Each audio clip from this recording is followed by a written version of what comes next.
Colgate Dental Cream to clean your breath while you clean your teeth and help stop tooth decay, and Luster Cream Shampoo for soft, glamorous, caressable hair bring you Our Miss Brooks, starring Eve Arden. It's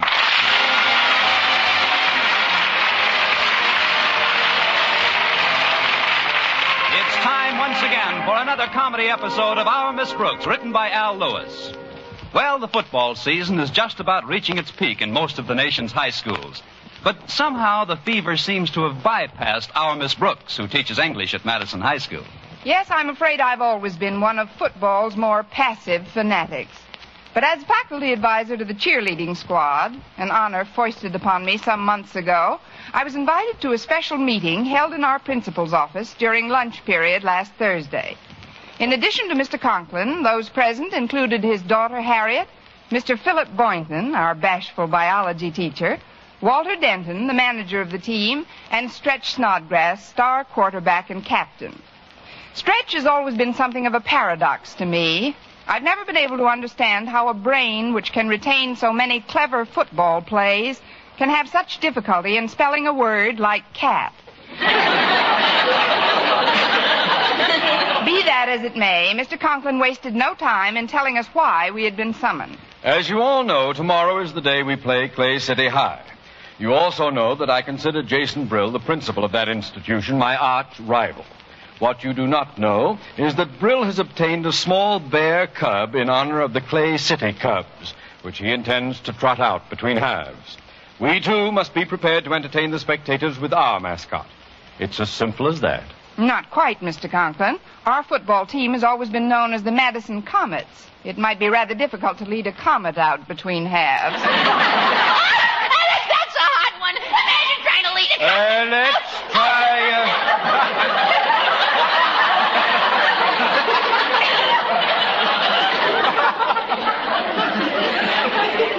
Let's try to be constructive, shall we? I intend to change the name of the football team to fit the mascot we select. I'm open to your suggestions. Before we make any suggestions, Daddy, where did Mr. Brill get the bear cub you mentioned? From the circus, Harriet. You know the one in Moore's Meadow, which bogged down on its way to winter quarters? Then maybe we could get something from them. Maybe even a tiger. Boy, the Madison Tigers. I can just picture it. At halftime, we lead this ferocious tiger to the Clay City bench where Mr. Brill is sitting.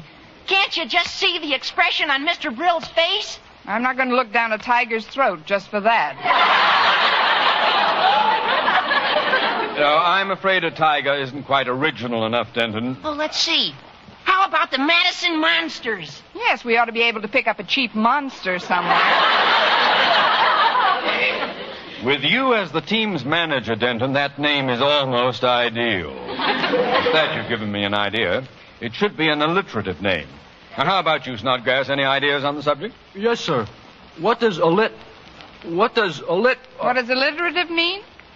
Don't you know either?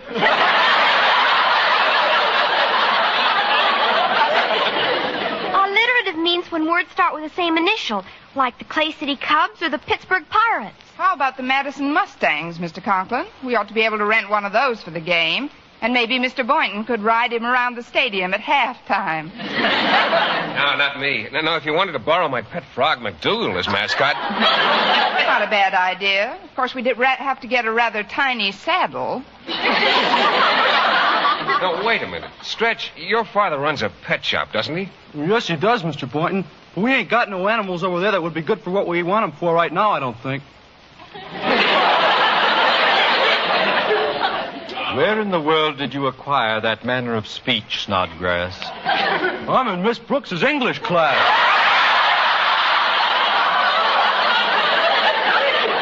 Stop boasting, Stretch, or we may both be back in grammar school soon. What sort of animals do you have in the shop at the present time? Mostly puppies and birds. Say, I got an idea. My dad got 4 brand new Blue Jays this morning. Please, Stretch, Mr. Conklin isn't interested in what your father puts on his corns. I don't mean Blue Jay corn plasters, Miss Brooks. I mean real ones. They're awful pretty, and they could... No, if they ever flew away, my dad would lambaste the living... He'd be peeved. I know. Maybe I could bring over my turtle as a mascot. The Madison Mud Turtles. That's sort of alliterative. How big a turtle have you got, Stretch? He's exactly 3 inches square. Now, there's a brilliant suggestion. How could the crowd in a football stadium possibly see a 3-inch turtle? I know. We could paint Madison in huge red letters on his back. This meeting is getting absolutely nowhere. As usual, the important decisions have to stem from my own creative brain. I will come to a decision by the time school ends and delegate one of you to pick up the animal of my choice. You may all go to lunch now. Dismiss. Aye, Where are you going to have lunch today, Miss Brooks? Marty's Malt Shop? sir. No, Mr. Boynton, I'm going to live dangerously and go to the school cafeteria. It should be much more inspirational. Inspirational? Yes, I had some stew there the other day, which I'm sure would have made a wonderful mascot.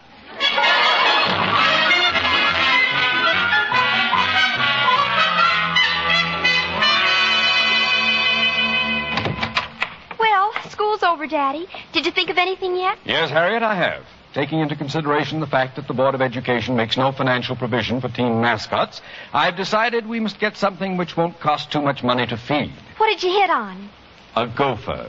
A gopher. But, Daddy... If it's good enough for Minnesota, it's good enough for us. We'll just capture one this evening in our backyard. Excuse me, Harriet. Principal's office. Osgood Conklin on this end. Hello, Osgood. This is Martha, dear. Your wife. I know your title. I conferred it on you. Now, what is it, my dear? Well, I'm afraid I have some rather distressing news. Your brother is staying over another day? No, dear. I broke one of your favorite bookends.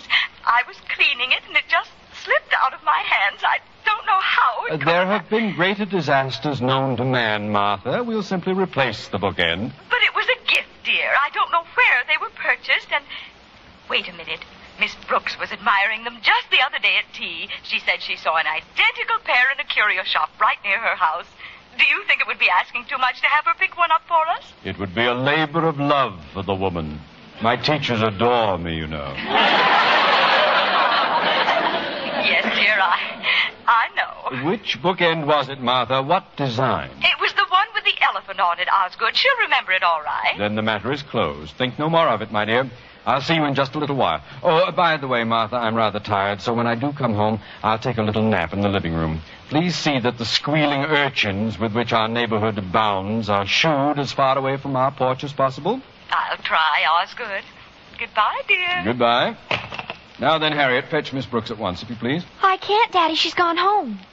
The speed with which they depart is always a revelation to me. Well, take this note, child. Attention, Miss Brooks. I want you to purchase at once an elephant bookend of the type you admired so much at our house recently. Now, take that right over to Oh, Miss... gosh, Daddy, if you're going to send me on any errands, I just can't go. I've got volleyball practice with the team this minute. But I promised your mother I've got Well, to let get me this... look out in the hall. Maybe somebody's still around. Stretch! Oh, Stretch! Hi, Harriet. What can I do for you? You can deliver a note, boy. Do you know where Miss Brooks lives? Yes, sir, with Mrs. Davis. Right. Now, take this note right over to her, will you? Sure, Mr. Conklin. Where does Mrs. Davis live? The address is 295 Carroll Avenue. Now, be sure she gets that message immediately. Don't worry about me, Mr. Conklin. When it comes to messages, I'm like the Pony Express. I always get my man. See you later, Harriet. Pony boy, won't you be my pony boy? Oh, Stretch, would you come here a moment? Oh, hi, Mr. Boynton. What can I do for you? Well, you can let me have a piece of paper, if you will. I'd like to copy down the football schedule. It's on the bulletin board here. Well, sure, Mr. Boynton. Here's a piece of this paper I don't need. Nothing wrote on it anyhow. Oh, thanks a lot. I'm glad to be of service. See you at the game tomorrow. Okay, Stretch. Now, I'll just... Oh, that's funny. There's nothing written on the front, but what's this on the back? It says, bookend of the type you admired so much at our house recently. Oh, well, it can't be very important if Stretch had it.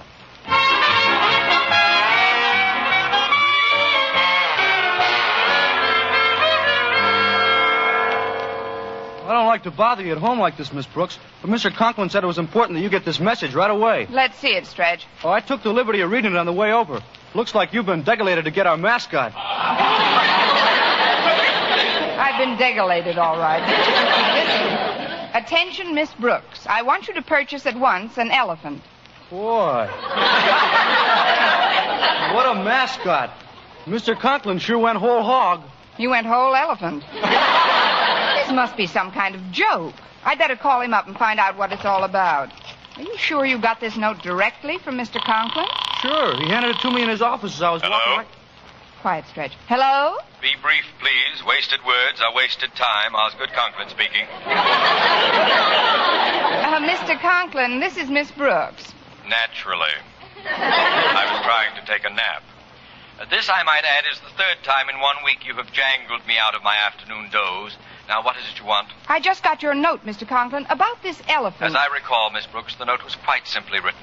I don't expect you to be the greatest English teacher in the world, but I do expect you to be able to read a few simple sentences in the language. But, Mr. Conklin, Now, please do as I've asked and let me get some sleep. But, Mr. Conklin, what kind do you want? You've seen them before, Miss Brooks. Just get one. But, Mr. Conklin, the money, how will I pay? Charge it to me. Now, for heaven's sake, ring off and don't call me back till you've got it. Yes, sir. Stretch, we're going to need some transportation. Is your jalopy out front? Sure, Miss Brooks. Where are we going? We're going down to the Bombay branch of Gimbals and charge an elephant.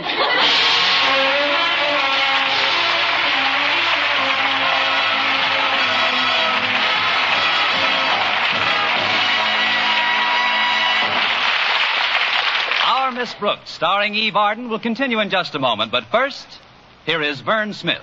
Now, proof that brushing teeth right after eating with Colgate Dental Cream helps stop tooth decay before it starts. Continuous research, hundreds of case histories, makes this the most conclusive proof in all dentifrice research on tooth decay. Eminent dental authorities supervised hundreds of college men and women for over 2 years.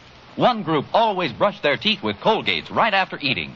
The other followed their usual dental care. The group using Colgate Dental Cream as directed, using Colgates exclusively, showed a startling reduction in average number of cavities, far less tooth decay. The other group developed new cavities at a much higher rate. No other dentifrice offers proof of these results. Modern research indicates decay is caused by mouth acids, which are at their worst after meals or snacks. Brushing teeth with Colgates as directed helps remove acids before they harm enamel. Yes, Colgates contains all the necessary ingredients, including an exclusive patented ingredient for effective daily dental care. So remember, always use Colgate Dental Cream to clean your breath while you clean your teeth and help stop tooth decay.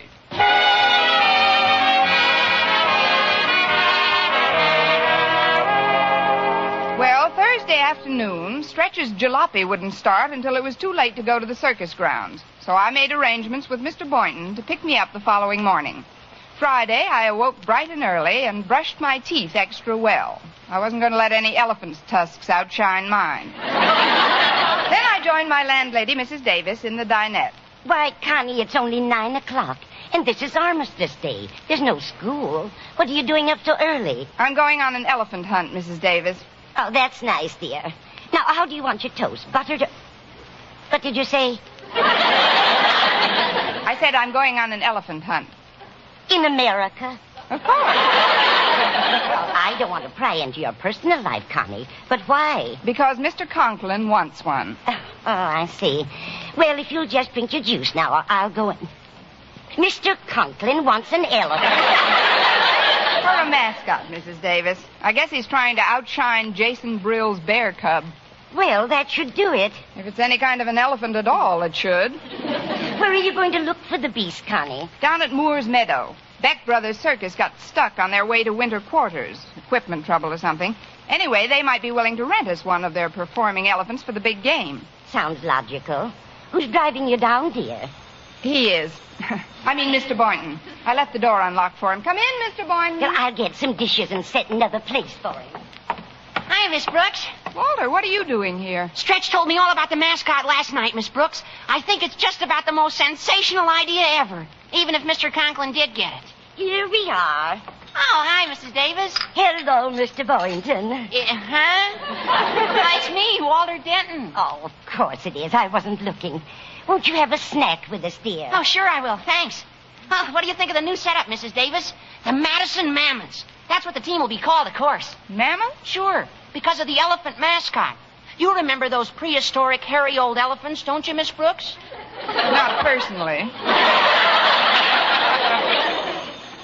Oh, that must be Mr. Boynton now. Come in. I'll get another cup and saucer for you. Hello, Miss Brooks. Hi, Walter. Hello, Stretch. Hi, pal. Pull up a chair. Here we are. Morning, Mrs. Davis. Hello, Mr. Boynton. One more strike and you're out, Mrs. Davis. It's Stretch Snodgrass. Oh, so it is. What can I get for you, dear? Would you like an egg? Well, I'm in training, Mrs. Davis. Oh, I see. I'd like 4 eggs. Oh, and how do you want them, Stretch? With ham and. With ham and what? Bacon. And if I could have some milk, too, please, and bread. What's the sense in renting one? We're raising our own elephant right now. I'll get you boys what you want in a jiffy. Coffee's right on the buffet counter. Thanks, Mrs. Davis. Come in. Morning, Miss Brooks. Hello, boys. Hi, Mr. Boynton. Sit down, Mr. Boynton. Have a cup of coffee while I tell you where I want you to take me this morning. Oh, thanks, Miss Brooks. I was rather curious about our destination. Yes? Well, we're going to pick up an elephant together. Oh, then we better not spend too much time sitting around and... You say an elephant? That's right, Mr. B. Isn't it terrific? She's going to be our mascot. Can we go with you when you get him, Miss Brooks? Absolutely not, Stretch. The people that run the circus won't do any business with us at all if they think this is nothing but the childish scheme it is. I mean, Mr. Boynton and myself are going alone. Well, now, just a minute, Miss Brooks. Did Mr. Conklin actually say he wanted an elephant to be our mascot? Indubitably. Irrevocably. Yeah.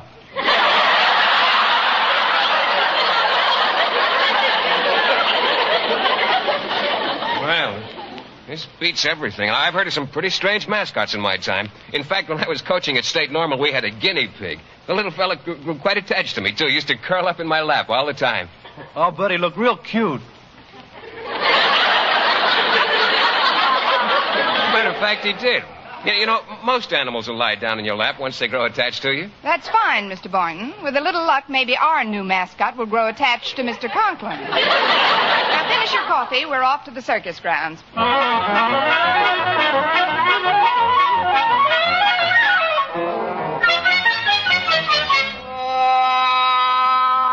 There's nothing quite as deserted as an empty circus lot, is there, Miss Brooks? I've always thought any empty lot was pretty deserted. This one is rather grim, though. Nothing left but a few broken-down animal cages and some rusty equipment.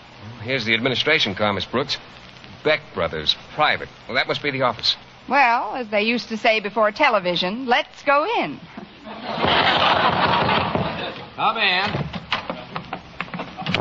Good morning, gentlemen. My name's Boynton, and this is Miss Brooks. How do you do? Beck is the name. Mike Beck. Beck is the name. Dan Beck. You must be the Beck Brothers. Give that man a box of bazooka bubble gum. We'll come right to the point, gentlemen. You see, we're teachers at Madison High School, and our principal wants us to procure a mascot for our football team. Sounds like a nice idea. Very nice idea. We furnished a mascot to Mr. Brill of Clay City High just the other day. Nice little bear it was. Very nice little bear. Thank you, little Sir Echo, but Of course, most of our animals, as well as the performers and circus personnel, have already entrained for winter quarters in Florida. But you do have some animals still on the grounds, don't you? Well, what kind did you want? We want an elephant. An elephant? But we just have one elephant left. To some people, that seems like a lot. Would you be willing to rent it out for a while? Rent it out? Well, frankly, we never thought about doing anything like that. No, we never thought of doing anything like that. We'd take very good care of the animal. Very good care of the animal. Now I'm doing it. Look, your season is over, and you don't need the elephant to perform today. Oh, Freddie couldn't perform today anyway. Freddie? Yes, that's why we kept him behind with us. He met with a little accident a few weeks ago. Yeah, we might as well tell him the truth, Dan. You see, folks, Freddie backed into the lion's cage, and, well, he sort of had his tail bitten off. Oh, that's a shame. Yes, now he can't make a circle with the other elephants.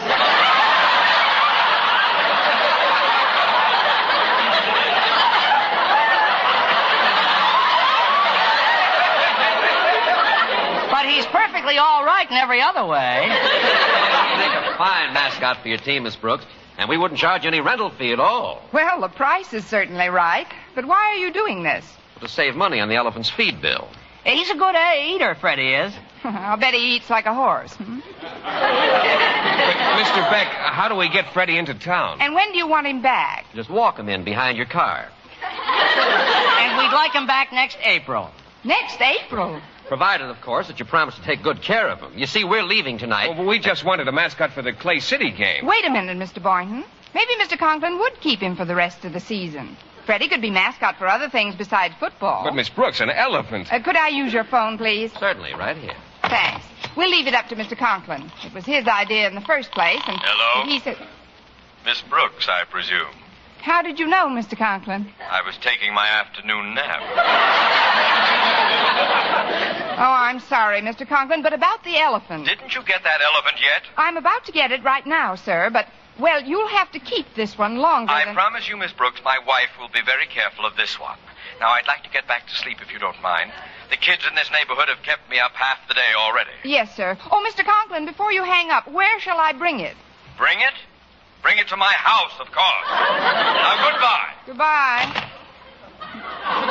Mr. Beck. Yes? Got a hunk of rope?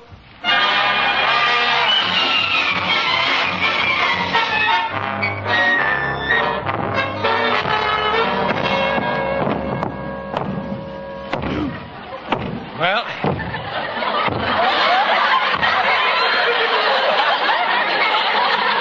Here's Mr. Conklin's house, Miss Brooks. Good. You better tie Freddie up to the front porch, and I'll go in and tell him we're here. Better take him over the side so he doesn't tie up traffic. All right, Miss Brooks. Come on, Freddie. Let's wait, Freddie. Go on, Freddie. On the road to Mandalay, where the flying fishes play, and the dawn comes up like thunder. Let's have the rest of the concert indoors, shall we? Sorry, Mr. Conklin. Step into the living room, please. Of course. Now then, Miss Brooks, did you bring it? Yes, sir. It's right outside. Outside? Why didn't you bring it in? Look, Mr. Conklin, I know you've been rather harassed recently, but we've got to get a few things settled immediately. First of all, where are you going to keep it? Right next to those books on the piano. Huh? Osgood, I'm afraid I... Oh, hello, Miss Brooks. Hello, Mrs. Conklin. I was about to tell you, dear, that I have some disappointing news. There's nothing caught in that snare you set by the porch last night. Confound. I was planning to use that gopher as our mascot this afternoon. Gopher? You want a gopher for a mascot? What did you think I wanted, an elephant?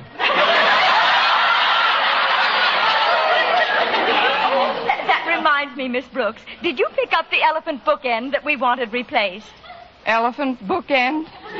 You received my note yesterday, didn't you? Some of it.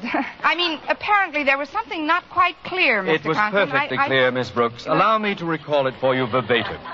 It said, quote, attention, comma, Miss Brooks, dash, I want you to purchase at once an elephant bookend of the type you admired so much at our house recently, period, unquote.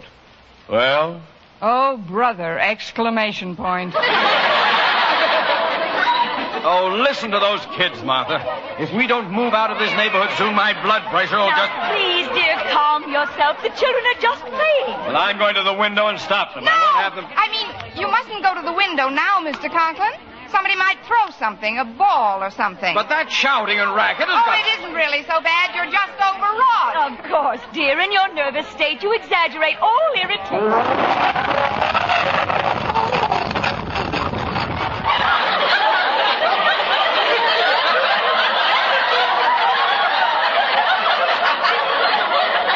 What was that? What? It's an earthquake! Quick! Quick, let's get out of here! No, Mr. Conklin, you mustn't go outside. I'm not going to be trapped in here like a rat. Come on!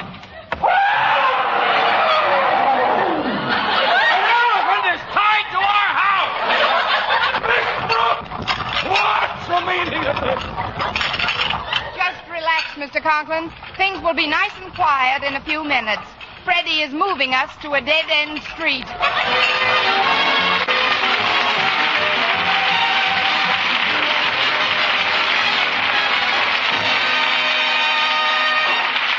Eve Arden as our Miss Brooks returns in just a moment. But first... Dream girl, beautiful luster cream girl. Tonight, yes, tonight, show him how much lovelier your hair can look after a Luster Cream shampoo. Luster Cream, world's finest shampoo. No other shampoo in the world gives K-Doom its magic blend of secret ingredients plus gentle lanolin. Not a soap, not a liquid. Luster Cream shampoo leaves hair 3 ways lovelier. Fragrantly clean, free of loose dandruff, glistening with sheen, soft, manageable. Even in hardest water, Luster Cream lathers instantly. No special rinse needed after a Luster Cream shampoo. So gentle, Luster Cream is wonderful even for children's hair.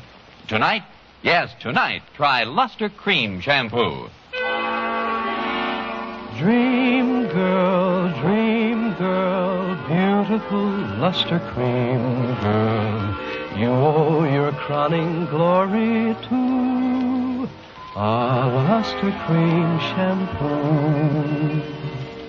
And now, once again, here is our Miss Brooks. Well, Mr. Conklin stormed off to the football game after warning us not to bring Freddie near the stadium. This left just a cozy little group consisting of Freddie, myself, and a rather haggard-looking Mr. Boynton. Well, this is terrible, Miss Brooks. With Mr. Conklin refusing to accept any responsibility in this matter, we're in something of a predicament. How do you mean, Mr. Boynton? We'll just take Freddie back to the Beck brothers. You forget, Miss Brooks, by now they're on their way to their winter quarters in Florida. Where in the world is Freddie going to sleep tonight? Maybe we could get him a room at the Y. Please, Miss Brooks, be serious. All right. How big is your place? This pachyderm has to be fed and sheltered. Calm down, Mr. Boynton. I think I have the solution. We'll simply return Freddie to his winter quarters. Oh, but, Miss Brooks, who can afford a train ticket for a creature this size? Train ticket, nothing. We'll just point him south and give him a shove. An elephant never forgets. Next week, tune into another Our Miss Brooks show brought to you by Luster Cream Shampoo for soft, glamorous, caressable hair and Colgate Dental Cream to clean your breath while you clean your teeth and help stop tooth decay. Our Miss Brooks, starring Eve Arden, is produced by Larry Burns, directed by Al Lewis, with music by Wilbur Hatch.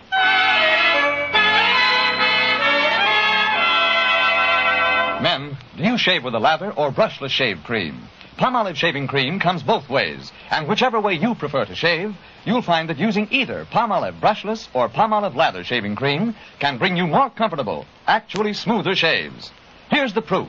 2,548 men tried the new Palmolive way to shave described on the tube. And no matter how they had shaved before, 3 out of every 4 got more comfortable, actually smoother shaves. Get Palmolive brushless or Palmolive lather shaving cream today.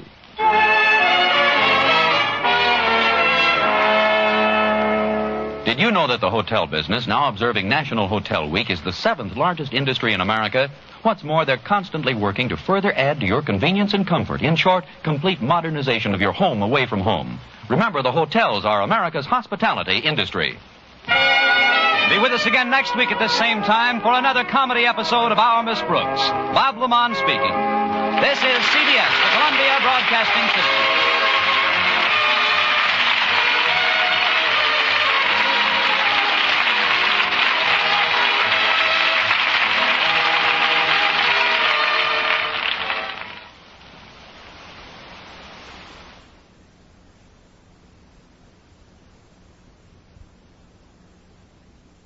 Colgate Dental Cream to clean your breath while you clean your teeth and help stop tooth decay, and Luster Cream Shampoo for soft, glamorous, caressable hair bring you Our Miss Brooks, starring Eve Arden.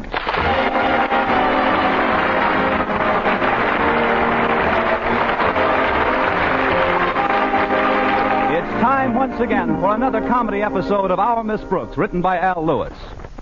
Well, most of us have our good days and our bad days.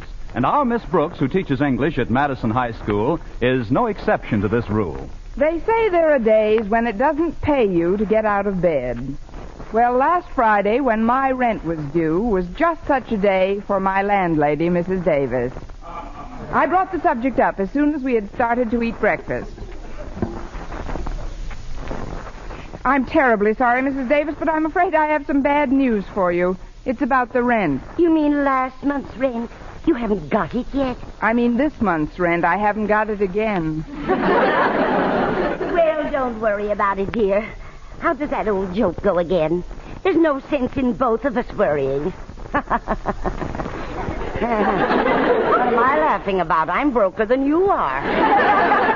Maybe so, Mrs. Davis, but you don't owe you as much as I do. But all hope isn't lost, though. I found out this week that I still have a chance to become head of Madison's English department. Really? Yes. In fact, I'm supposed to have a meeting with Mr. Stone of the Board of Education this morning. Where, Connie? In the office of our beloved principal, Mr. Conklin. I see. Do you think Mr. Conklin will put in a word for you? That's why I want to get there early. I think I know the word.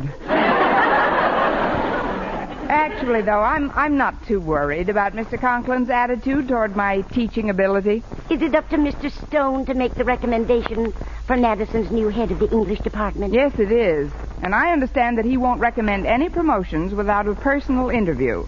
That's why I asked Walter Denton to pick me up a little earlier this morning. He'll be here, Connie, and I know you'll get the position. I hope so, Mrs. Davis.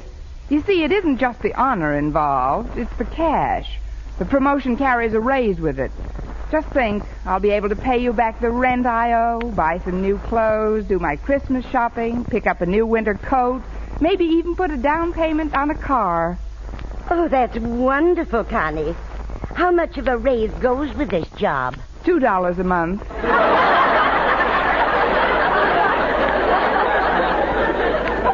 Or maybe it's $2 a week. Come to think of it, I might have to wait a while for the car. Well, I'm very excited for you, Connie. I only wish we could celebrate with a little more luxurious breakfast. Toast and marmalade isn't very gala. Oh, I don't know. And there's not much of that, I'm sorry to say. I tried to call the market this morning, but our party line was in use. In fact, it's almost always in use. Yes, I know. Every it's time some woman named Grace, and she's always talking to a friend of hers named Bertha. It's so frustrating sometimes when you want to make a call, and every time you pick up the phone, someone's talking. I know. I try to get in there. The things they were talking about were of any importance. They just go on and on and on and on. Mrs. Davis, they never give anybody a chance. You'd think they'd get the idea, though, after hearing my receiver click a few times. Mrs. Davis, but I would like to say... No. They just go on chattering about nothing. Yakata, yakata, yakata. Honestly, sometimes I could... Mrs. Davis. Yes, Connie? Deposit 5 cents for another 3 minutes, please. I'm sorry, dear. I guess I got carried away. Have some more coffee. Thanks, I will. Here's my cup. I wonder what's keeping Walter Denton. My interview with Mr. Stone's at 9 sharp. Well, it isn't 8:30 yet, Connie. But if it'll make you feel any better, why don't you give Walter a ring? Good idea. Excuse me. Believe me, Bertha, I'm not petty. But when Elsie pulled that stuff on me about the tickets, I just had to open up my yap and let her have it. It's the party line again. Wouldn't you know it? Just when I have to make a quick call. I'll count 10 and try again. 1, 2, 3, 4, 5, 6, 7, 8, 9, 10... 11, 12, even $15 would be all right. Daddy, she come off with that $20 a couple baloney. Oh, this is awful. Now, take it easy, Connie. I'm sure Walter will get you to school in plenty of time for your appointment. Now, I'm going to wash the dishes, dear. Why don't you put your hat and coat on and be all ready to leave? All right, Mrs. Davis, but first I'm going to try this phone once more. So I told her, Bertha. Listen, Elsie, I said. It isn't like us and I don't want to do our full share, I said. We know this is a benefit performance and that it's a good cause. But we weren't born yesterday, I told her. 1, 2, 3, 4...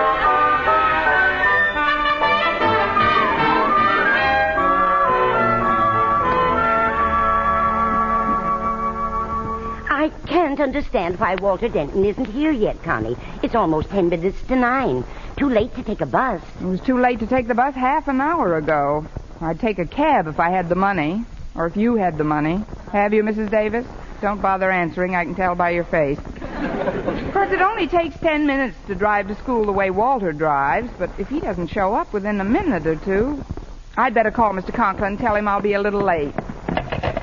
then when I'm all ready to forgive and forget Bertha, what do you think Elsie has the nerve to say to me? Will you please stop talking for just a minute? Exactly, Bertha. Will you please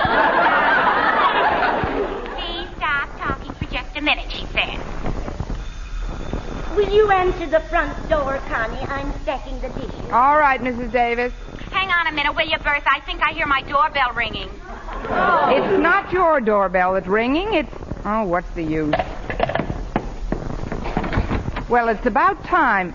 Oh, it's Harriet Conklin. Come in, Harriet. Thanks, Miss Brooks. What are you doing at home, Miss Brooks? You should be on your way to school by now. So should you, Harriet. I know it, but Daddy left the house early this morning and asked me to be sure and see that you got to school on time. So I called Walter Denton, and he said he'd pick me up on his way over to school to pick you up. But then he called back and said his car had broken down and he had to walk to school, and when he tried to phone you, all he kept getting was a busy signal.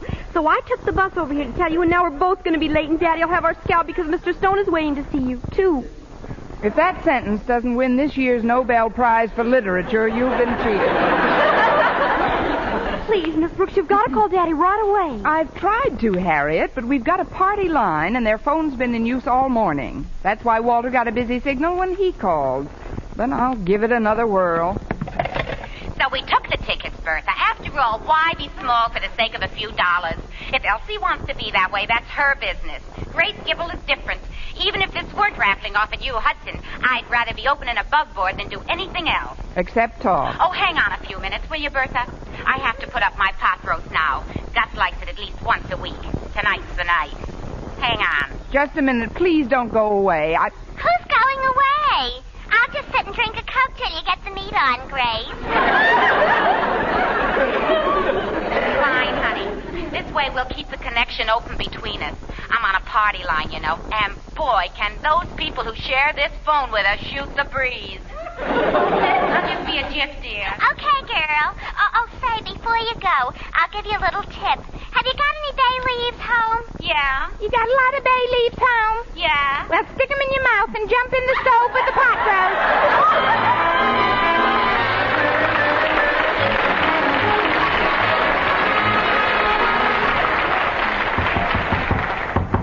Come in. It's me, Mr. Conklin, Miss Brooks. Well, nice of you to drop in on us, Miss Brooks. Just happened to be in the neighborhood, did you? I know I'm late, Mr. Conklin, You but had a 9 o'clock appointment in this office with Mr. Stone. Do you know what time it is now, Miss Brooks? After 9:30? Yes, it is after 9:30. It's 10:40! Please, Mr. Conklin, I can explain if you'll just let me. It's too late for explanations. Mr. Stone has left. But he'll be back, won't he? He hasn't decided on anyone else. Fortunately for you, Miss Brooks, Mr. Stone happens to be an extremely fair-minded individual. He's leaving for the state capitol at 7 o'clock this evening, but has promised to call you on the phone between 6 and 6:30. On the phone? Yes. Confidentially, Miss Brooks, in spite of the steady stream of irritants with which you pepper my otherwise prosaic life, my integrity forced me to recommend you rather highly for this position. Oh, thank you, Mr. Conklin. Now, the important thing to Mr. Stone is the availability and cooperative spirit of the person he chooses. That is, if you're going to be head of a department, he'll probably want to know how accessible you can make yourself to the other teachers. He ought to talk to Mr. Boynton. It's very nice of you to tell me all this, Mr. Conklin, but if my getting this job depends on Mr. Stone reaching me on the phone tonight, I'm afraid I'm still out of the running. What do you mean? I'm on a party line that won't quit. They're constantly using the phone. He'll never get through to me. Then have your party line changed. Call the telephone company and tell them you want a different party line. What a wonderful suggestion, Mr. Conklin. I'll do it right after my last morning class. I'll call the phone company and ask for a new party line and a long cord. A long cord? What for? That's so if they don't give me the new party line, I can hang Grace and Bertha.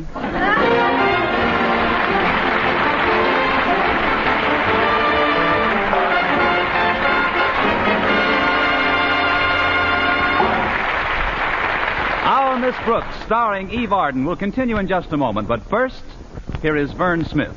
Now, proof that brushing teeth right after eating with Colgate Dental Cream helps stop tooth decay before it starts. Continuous research, hundreds of case histories, makes this the most conclusive proof in all dentifrice research on tooth decay. Eminent dental authorities supervised hundreds of college men and women for over 2 years.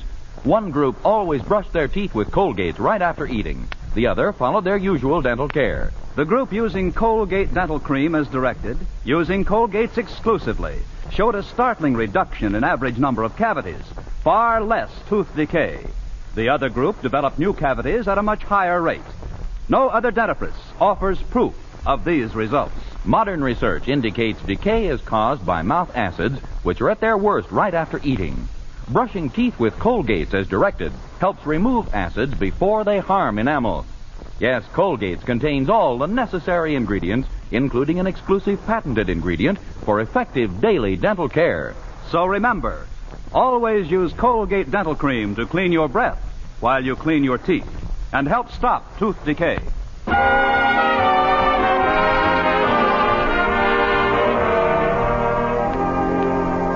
Well, when lunchtime rolled around, I called the telephone company and was quite chagrined to learn that they couldn't possibly change my party line by the same evening.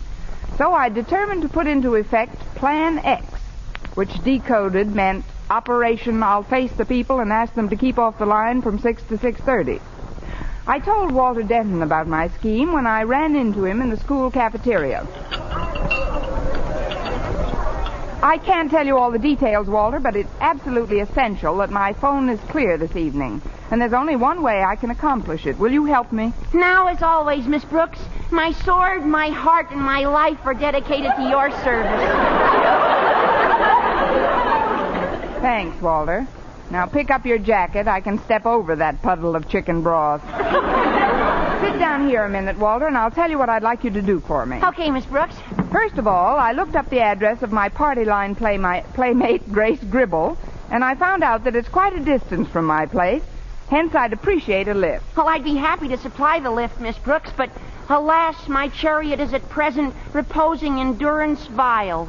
Endurance vile? I loused up the carburetor. I mean, the car's being repaired, Miss Brooks, and that's why I couldn't get you this morning. I hope you've forgiven me for that unseeming lapse. What did you have for lunch today? A Shakespeare burger? Look, Walter, what's wrong with the car? Oh, I broke a little wire that's attached to the carburetor. Well, it shouldn't take too long to have another wire put in. Oh, no, but when the wire broke, it got tangled up in the fan belt and ripped it to pieces. And then all you need is a new wire and a fan belt. Not exactly. You see, when the fan belt hit the fan, it flew out of its socket. Then you need a new fan, too. Then when the fan flew into the radiator, the water poured into the distributor and ruined it and the spark plugs. So all we need is a new fan belt, fan, radiator, distributor, and spark plug. And a new sign by the trolley tracks around the corner. A new sign? That's what I smacked into when I busted that little wire.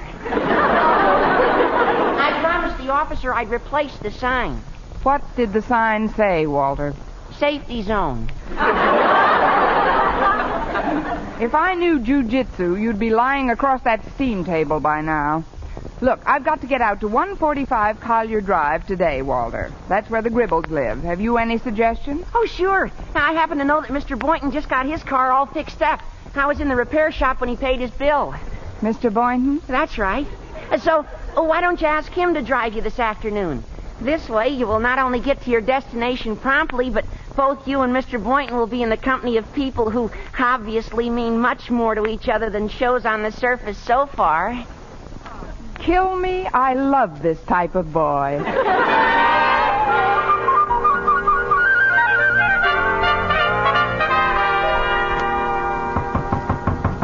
Come in. Well, it's Miss Brooks. Come in. Thanks, Mr. Boynton. I'm glad I caught you before you left for the day. Oh, I was just tidying up the lab a bit. I've had quite a job cleaning my Bunsen burner. Oh, dirty flame?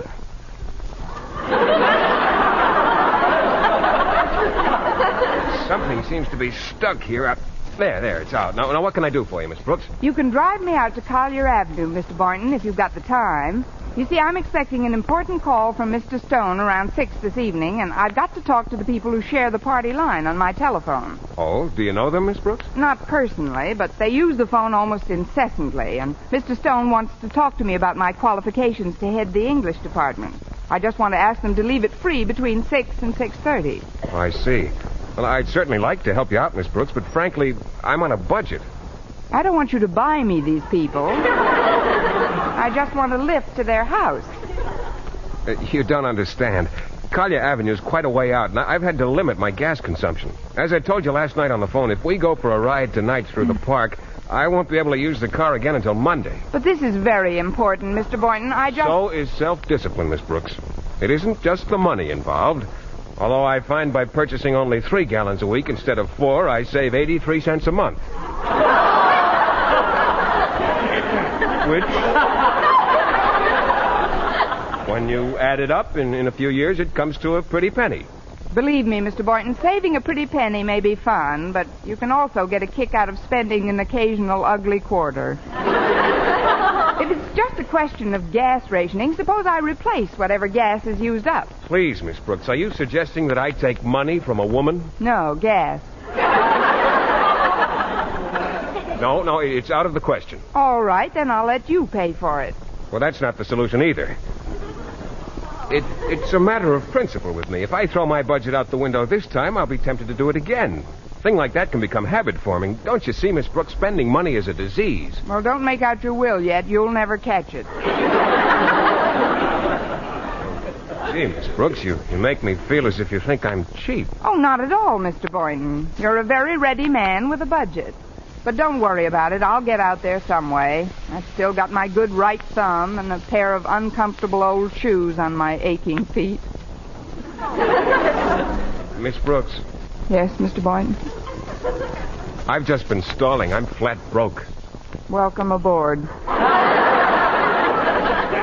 You see, the truth of the matter is I spent my last $6 getting the car repaired, and I just haven't enough money to put any gas in this afternoon. But I'll tell you what, I'll borrow a couple of dollars from one of the other teachers. Now, don't you worry. I'll get you out there some way. If I've said it once, I've heard it 1,000 times. There's no sense in both of us worrying.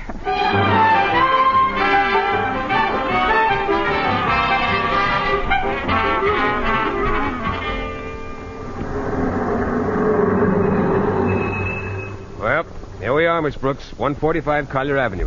If you don't mind, I'll wait out here in the car while you talk to the Gribbles. All right, Mr. Boynton. I'll just be a few minutes. Yeah, come on. Oh, yes, ma'am. Mr. Gribble? Yes, ma'am? I'm Miss Brooks. I share the party line on your telephone with you. There's something I'd like to speak to you and Mrs. Gribble about. Oh, well, come in, Miss Brooks. Sit right down here in the living room. Thank you. My wife will be out in a minute. She's on the telephone. Naturally. I beg your pardon? Nothing, Mr. Gribble. You see, the reason I dropped over is to ask a little favor. I've always tried to be a good party line neighbor. Oh, so have we, Miss Brooks.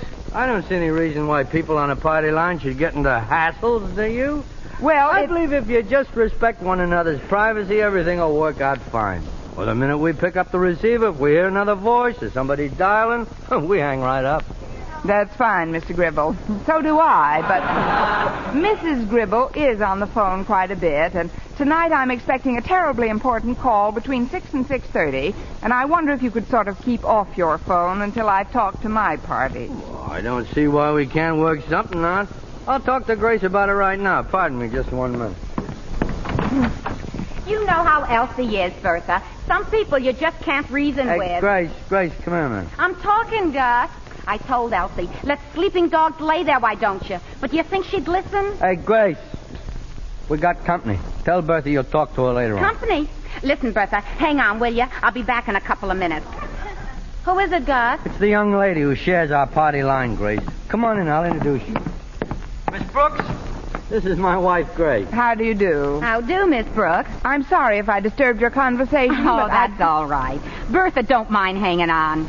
She waits for a half hour sometimes. She's very loyal that way. Miss Brooks wants to ask a favor, Grace, about the telephone. Well, what is it? Well, I'm expecting a terribly important call tonight, Mrs. Gribble, between 6 and 6:30. From Mr. Boynton? Mr. Boynton? Why, no, but how did you... You and that Boynton. He ain't got much get up and go in him, has he? Well, please, Mrs. Gribble, You I... all set for your ride around the park tonight? The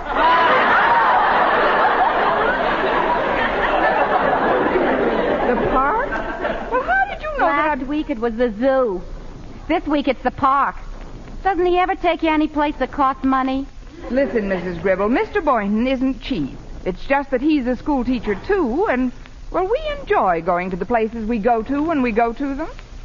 An English teacher should talk better. You're alone, Gus. She's a little excited. Listen, Miss Brooks, I think you're a very considerate person. Believe me, when you offered to chip in for the movies last Wednesday night, when Boynton said he was a little short, it was very touching. I was so thrilled I almost hung up.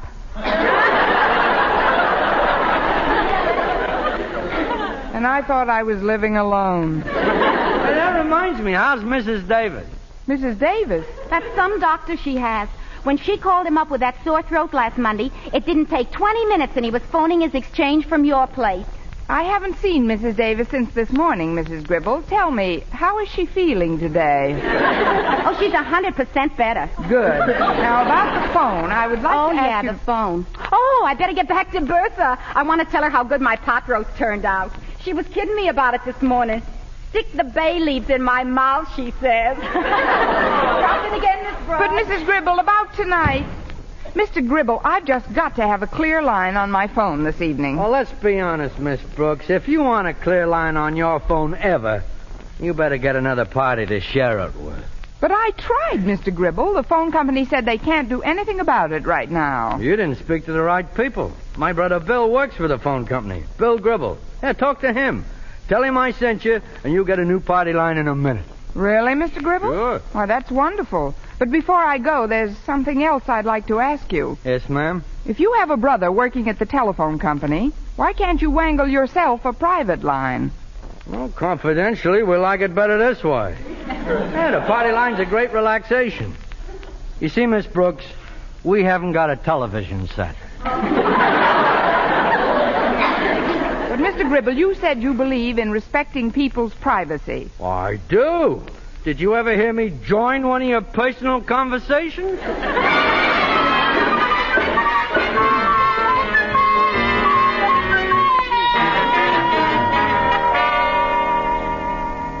What time is it now, Mrs. Davis?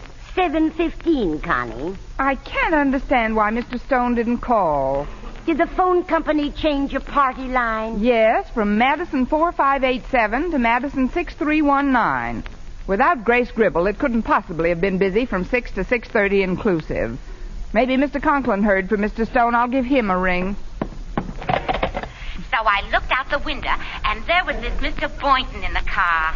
Bertha, he's a dream. Mrs. Gribble, what are you doing on this line? Oh, hello, Miss Brooks. The phone company told me I'd be sharing the line with a new number, Madison 6319. Madison 6319? Well, isn't that nice? That's Bertha's number.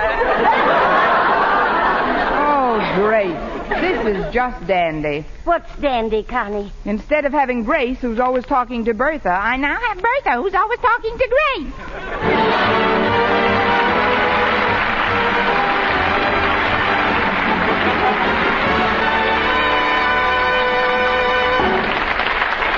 Eve Arden as our Miss Brooks returns in just a moment, but first... Dream girl, beautiful luster cream girl. Tonight, yes, tonight, show him how much lovelier your hair can look after a Luster Cream shampoo.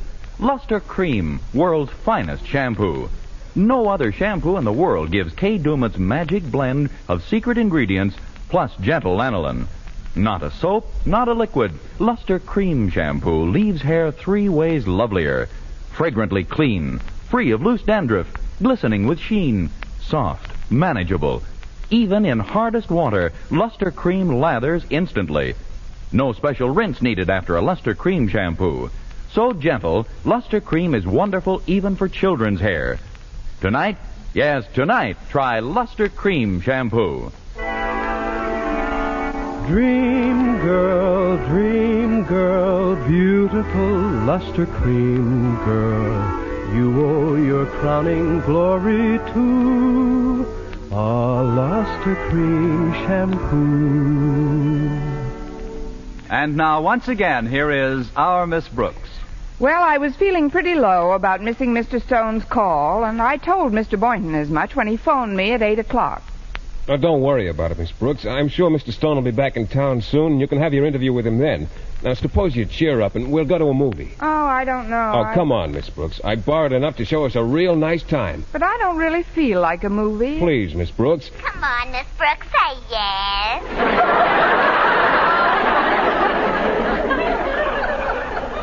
Who was that? That's my party line neighbor, Bertha. Bertha, Mr. Boynton. Mr. Boynton, Bertha. How do you do? Talk more, Mr. Boynton. I'm crazy about your voice. I don't understand. Who is this? This, Mr. Boynton, is Madison 6319. That's right, Mr. Boynton. What's your number? He's a restricted number. We don't give him out. Now, about that movie, Mr. Boynton, on second thought, I'll be happy to go with you. So will I. Please, Bertha, hang up. What movie did you have in mind, Mr. Boynton? Well, any number can play. So why can't I go along? Sorry, Bertha. Any number can play is only on the screen. In the balcony, it's strictly one to a customer. Next week, tune into another Our Miss Brooks show brought to you by Luster Cream Shampoo for soft, glamorous, caressable hair and Colgate Dental Cream to clean your breath while you clean your teeth and help stop tooth decay. Our Miss Brooks, starring Eve Arden, is produced by Larry Burns, directed by Al Lewis, with music by Wilbur Hatch. Mr. Boynton is played by Jeff Chandler, Mr. Conklin by Gail Gordon. Others in tonight's cast were Jane Morgan, Dick Crenna, Gloria McMillan, Joseph Kearns, Lucille Meredith, and Sandra Gould.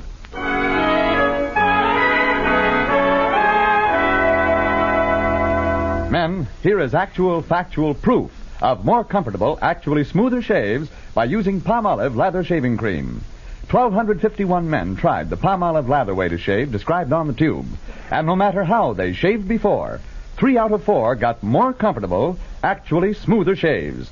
Try Palmolive Lather Shaving Cream. See if you don't get more comfortable, actually smoother shaves the Palmolive Lather Shaving Cream way.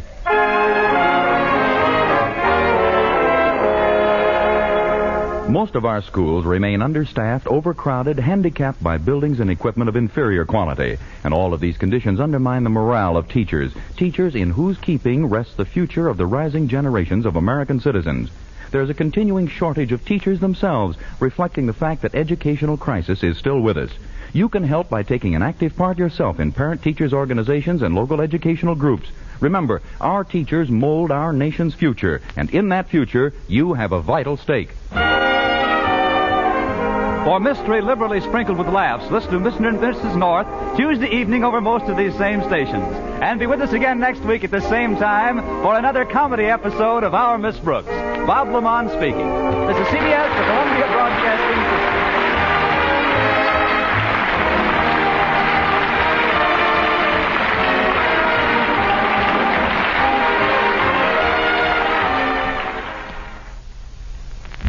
Colgate Dental Cream to clean your breath while you clean your teeth and help stop tooth decay, and Luster Cream Shampoo for soft, glamorous, caressable hair bring you Our Miss Brooks, starring Eve Arden.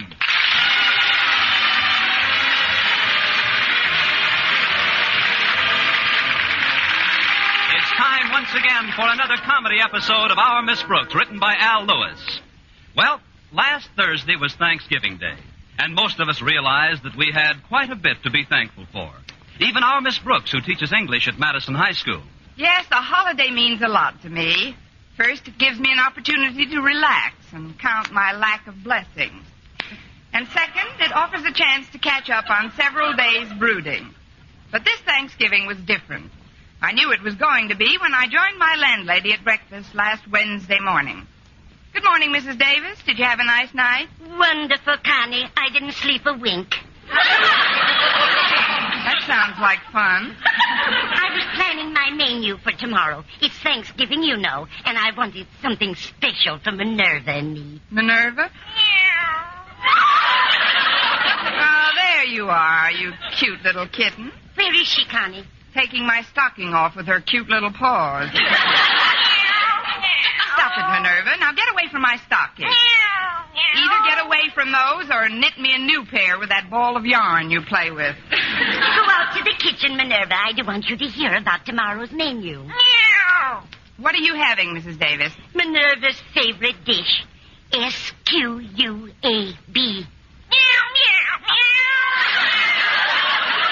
It doesn't do a bit of good to spell things out anymore. I guess she's too old for that. Please go into the kitchen, Minerva. There's some milk out there. Right under the SINK. Don't tell me she slammed the door behind her.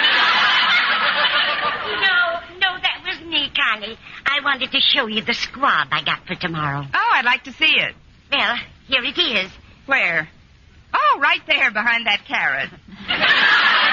It isn't very big, is it? I've seen stuffing with larger drumsticks. You know, Connie, I was all ready to get a nice 10-pound turkey yesterday when the clerk at the market said something that made me change my mind. What did he say? $8.30. Well, that is a pretty rude remark. I'm afraid I was a little testy when I complained about the price. Anyway, when I demanded something cheaper, this is the bird he gave me.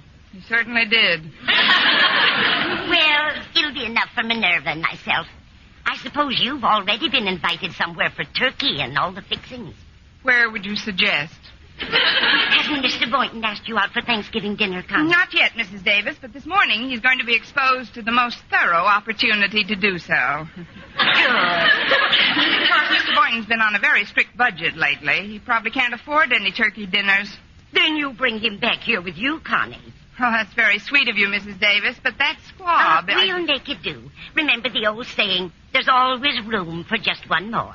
In this case, you must mean one more squab. Well, thanks anyway, Mrs. Davis. After all, we've still got our health, which is more than I can say for that squab. Of course, I'd rather see you eat a nice turkey dinner tomorrow. Maybe you could wangle yourself an invitation from one of your friends. Oh, please, Mrs. Davis. Oh, that must be Walter Denton. He's giving me a lift to school. Be right there, Walter. Why don't you find out what his folks are planning for tomorrow? Maybe you could get yourself invited there. I'm surprised at you, Mrs. Davis. Why, I've never forced myself on anyone in my life. Connie, take another look at that squab. Like I say, Walter's mother may not know it yet, but there's always room for just one more.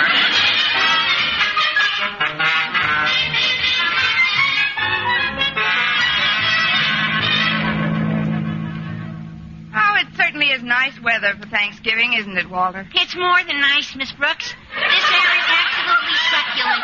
It's downright savory and delicious. One more crack like that, and I'll be gnawing on the steering wheel. Tell me, Walter, how do you usually spend Thanksgiving? Well, usually, Mom cooks a big turkey and we have dinner around 4 o'clock in the afternoon. Gosh, I'll never forget last year's meal. First, we had a fresh fruit cup, then some delicious vegetable soup, and then this big golden brown turkey was served with a special dressing made out of chestnuts and raisins and stuff, and... You want to hear the rest of it, Miss Brooks? Certainly. Just pass me a blotter and keep talking. Well, I don't remember all the dishes, but the hot mince pie was really tops. And my mom is just about the best cook in this town. And like most good cooks, she probably prepares more food than she really needs. Oh, sure. Out of last year's turkey, the whole family had turkey, turkey giblets, turkey sandwiches, and turkey hash. That's because you didn't invite enough guests over for Thanksgiving dinner. You know, Walter, I've often thought that people who are so close to each other all year round should somehow manage to spend their holidays together as well. What kind of people are you talking about, Miss Brooks? Well, school teachers and students, for example. Who needs teachers on a holiday? I mean, most teachers you get enough of during school hours, if present company accepted, of course. Oh, you're a lot different, Miss Brooks. I know, I'm hungrier. Look, Walter, about spending spending Thanksgiving together, if you're planning to be with your folks... Oh, but I'm not, Miss Brooks. Now, my mother and Dad are going out of town for the weekend.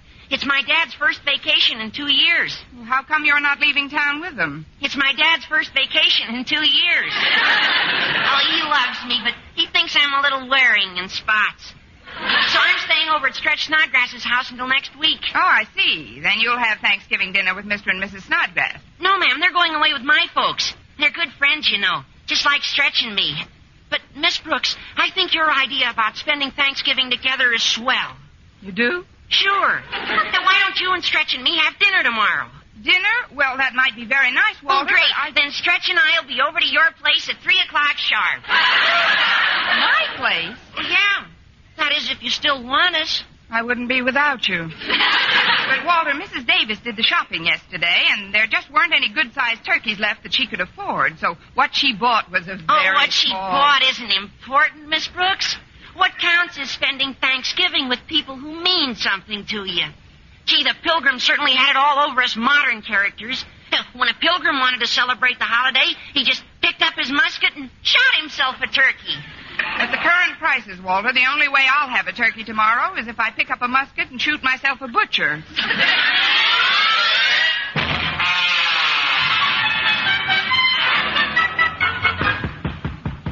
Come in. Good morning, Mr. Boynton. I just wanted to talk to you for a minute before your first class. Well, I'm glad you dropped in, Miss Brooks. I've got some rather exciting news this morning. I'll be glad to. What is it, Mr. Boynton? Well, do you remember the raffle ticket I bought last month in Marty's malt shop? Oh, on that green Adams hat with the red feather? No, on a tom turkey. They had the drawing last night, and I won. Isn't that wonderful? That is what I call the coincidence of all time. Coincidence? Why do you think I stopped by your laboratory this morning? Well, I don't know. To invite you over for Thanksgiving dinner tomorrow. Well, that is nice of you, Miss Brooks. I'll be happy to come over. About what time will you be expecting me? I'll be expecting you and Tom about noon. Tom? Oh, you mean the turkey. Well, I'm afraid he won't be with me, Miss Brooks. You see, at this very moment, the turkey is on a train headed upstate. Why? Did he get fed up with our climate? No, I sent him up to my folks' place. Unfortunately, I couldn't afford to visit my parents this year, but, well, now they'll have something to remind them of me anyhow. Must be a very tall turkey. What did he weigh, Mr. Boynton? Oh, about 18 pounds. Of course, what I'd do with an 18-pound turkey, I'll never know. Until tomorrow. Well, I'd better be running along now. On second thought, you needn't get to the house until 3 or 3:30. On third thought, you can back out of the whole thing if you want to. Back out? I should say not. I'll be there all right, and thanks for the invitation. You're welcome. But, Mr. Boynton, if you're expecting the conventional Thanksgiving Day dinner, you're liable to be a little disappointed. I'm just not having it. Oh, what are you having? So far, Walter Denton and Stretch Snodgrass.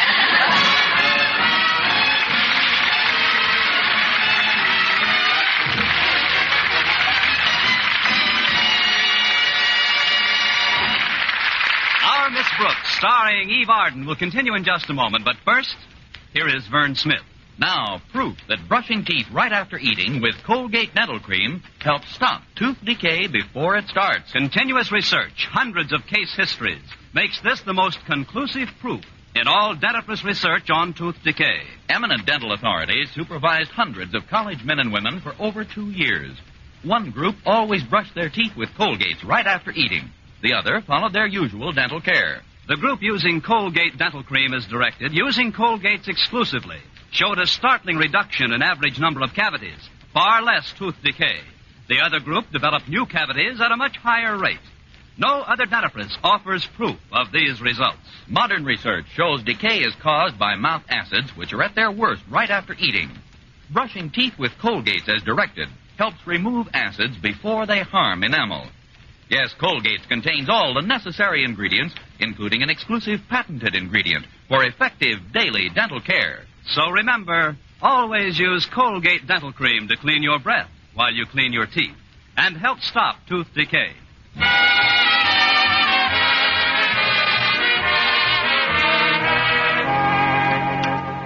Well, Thanksgiving Day arrived right on schedule. mostly because I couldn't do anything to stop it. After breakfast, I headed straight for the kitchen. There, I took a good look at Mrs. Davis's squab. Then I took an aspirin. Then I gave the squab an aspirin. Then I decided to make Mrs. Davis a full partner in my panic. Oh, this is terrible, Mrs. Davis. We can't possibly serve 5 people with this amount of food. Calm down, Connie. We'll make out some way. I've got cans of salmon in the house, and some cheese and crackers and tidbits of one sort or another. But one doesn't serve tidbits for Thanksgiving dinner. Oh, I wish that bird looked bigger. Did you stuff him again since we last discussed it? I've stuffed him 5 times since then, Connie. In fact, the last time I went to fill him up, I got the feeling that he was trying to kick my hand away. Oh, it's no use, Mrs. Davis. It just won't work. I still think you should follow the advice I gave you yesterday, Connie, and get yourself invited out for a real turkey dinner. But I've already asked Mr. Boynton to join me. Then get him invited along with you. Well, what about Stretch Snodgrass and Walter Denton? Take them along, too. Why not? While we're at it, why don't you and Minerva join our happy little group? We'd love to, Connie. Where are we going? I don't know where you're going, but I'm going to take another aspirin. I'm sure the Conklins would like to have you over. I ran into Martha yesterday, and she told me that she was all ready to carve a huge turkey. Oh, is she fighting with Mr. Conklin again? Now, don't be silly, Connie. Martha even remarked yesterday that she was hoping Mr. Conklin would ask some of the teachers in to share their dinner. I can just picture that. If Mr. Conklin saw any teachers at his dinner table, he wouldn't know what to bite first. That doesn't apply to Mr. Boynton, though. Osgood is quite fond of him. And he's also extremely taken with Stretch Snodgrass.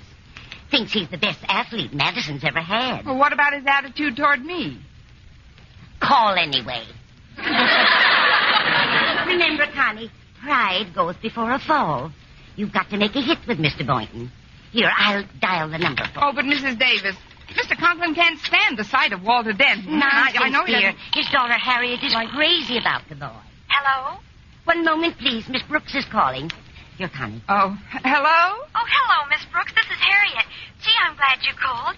You're having Walter Denton over for dinner, aren't you? That's the original plan, Harriet. I but wish we could all have dinner together, Miss Brooks. I was just talking to Mother about it this minute. You were? Well, now that's funny. I wanted to talk to Mother about the same thing. Wonderful, Miss Brooks. Wait a minute, I'll put her on. Thanks, Harriet. Harriet and her mother were just talking about getting together for dinner, Mrs. Davis. Hello, Miss Brooks. Hello, Mrs. Conklin. Forgive me if I talk rather quietly, but Mr. Conklin's taking a nap in the living room. He needs the rest, you know. He's been rather irritable lately. I know, for the last 5 years. We've known each other for 5 years now, and, well, the reason I called... Harriet told me, Miss Brooks. I just know you feel exactly as we do. That people should share their Thanksgiving joy with their friends. That's right, Mrs. Conklin. You understand, though, that it isn't just me. I've already invited Walter, Stretch, and Mr. Boynton. The more the merrier, I always say. Well, I'm glad you always say that, Mrs. Conklin, because my little party lacks just one thing, which you and only you can provide. What a beautiful way to put it. I can only say, Miss Brooks, that we'll be proud and happy to share Thanksgiving dinner with you and your friends. Well, thank you, Mrs. Conklin. Thank you, my dear. Harriet and Mr. Conklin and I will be at your place at 2 o'clock sharp.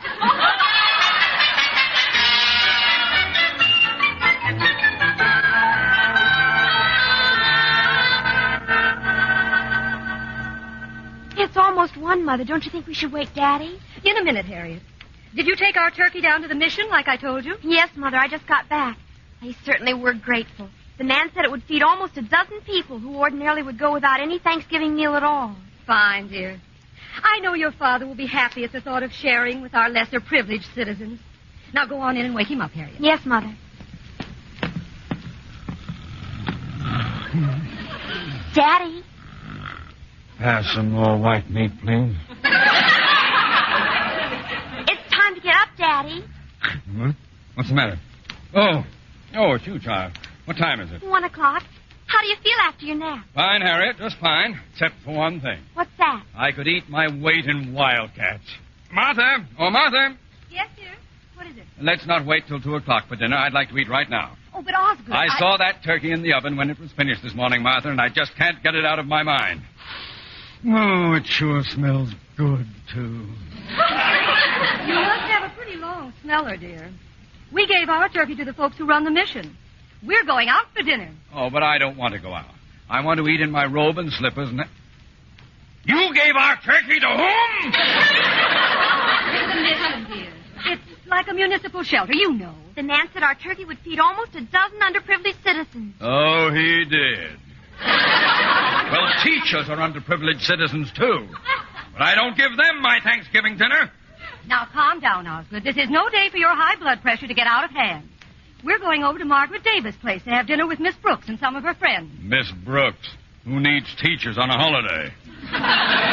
Daddy, Mrs. Davis is a very exotic cook. I'm sure she'll have some wonderful dishes prepared for you. But I don't want Mrs. Davis's dishes. I want turkey. Turky, turkey. Of course, dear. Now, everyone buys too much for Thanksgiving dinner. Otherwise, we'd have brought our turkey over to Miss Brooks.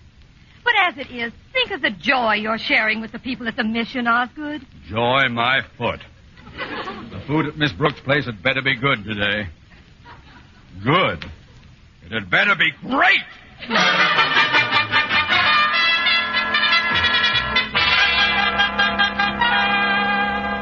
Every time I tried to call Mrs. Conklin back, the party line was in use. Now they don't answer. They're probably on their way over here this minute to eat dinner or not to eat dinner. Please, Connie, you're beginning to sound like Hamlet. Don't worry so about the Conklins. They'll probably bring their turkey over with them, and we'll have plenty. Do you really think so, Mrs. Davis? We'll soon know, Connie. Will you answer the door, please? I'm trying to find some more cans of salmon, just in case. All right, Mrs. Davis. Happy Thanksgiving, Miss Brooks. A very happy Thanksgiving, Miss Brooks. Hello. The same to you. But is this all the party? What do you mean, Miss Brooks? I mean, just you three? Nothing waiting out in the car or anything? Well, we were going to bring our turkey along, but we know what a well-stocked larder you folks must have, so we donated it to the mission. The mission? One of my favorite charities. There's no joy like sharing.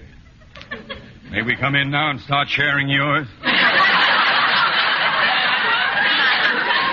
course, Mr. Conklin. If you'll just sit here in the living room, I'll go back to the kitchen and tell Mrs. Davis you're here. Oh, Harriet and I will go back and help out, Miss Brooks. You've done enough for one day. Why, I'll bet you worked like a beaver this morning. Gnawed through 6 fingernails. Oh, I didn't do too much, no. Come on, Mother. I'll fix the salad dressing that new way you showed me. All right, dear. And I'll tell Mrs. Davis about the new things we've been doing with parsley.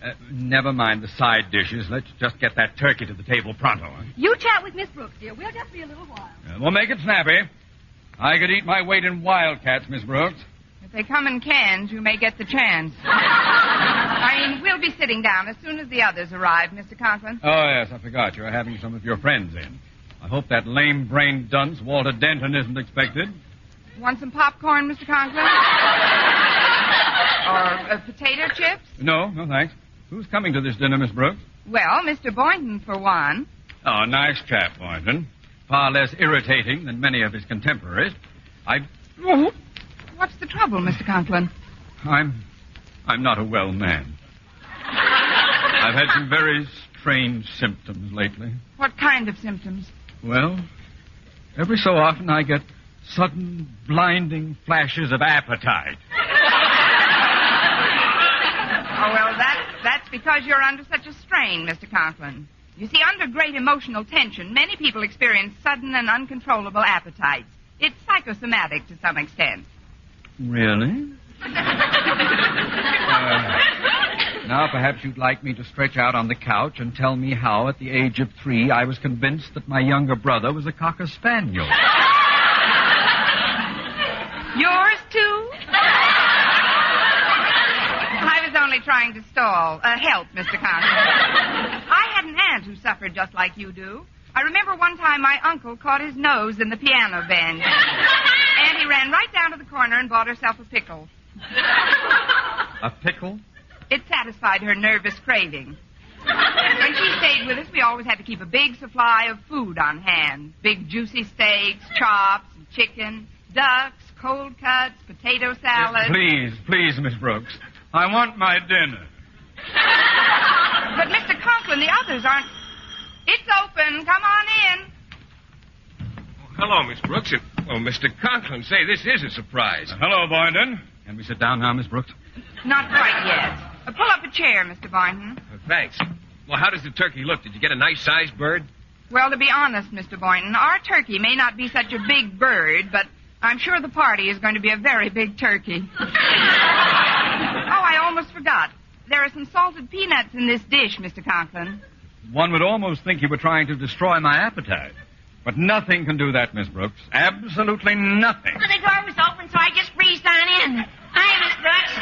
Here comes nothing now. Huh? Oh, hi, Mr. Boynton and Mr. Conklin. Hello, Denton. Miss Brooks, I've got some bad news for you. You'll have to get in line, Walter. What is it? Well, Stretch's aunt and uncle insisted that he have dinner with them today, so he can't possibly be here in time to eat with us. Isn't that awful? I'm absolutely devastated. Me too. Gosh, Miss Brooks, what'll we do with all the extra food that's left over? We'll eat it. At last! Come on! May I escort you to the dining room, Miss Brooks? It won't be necessary, Mr. Boynton. I'll just follow Leo the lion.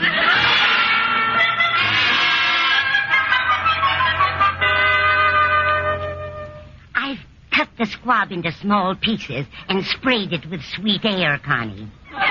Nobody will know it isn't turkey. Now then, keep the lid on this big tray except when you're serving, and they won't know how little we've got. All right, Mrs. Davis. I might as well trot it in. Well, here we are. What'll you have, Mrs. Conklin? Oh, serve Mr. Conklin first, will you, dear? He's quite hungry. Certainly. Mr. Conklin, what'll it be? I'll have a drumstick. A drumstick. Yes, sir. Here you are.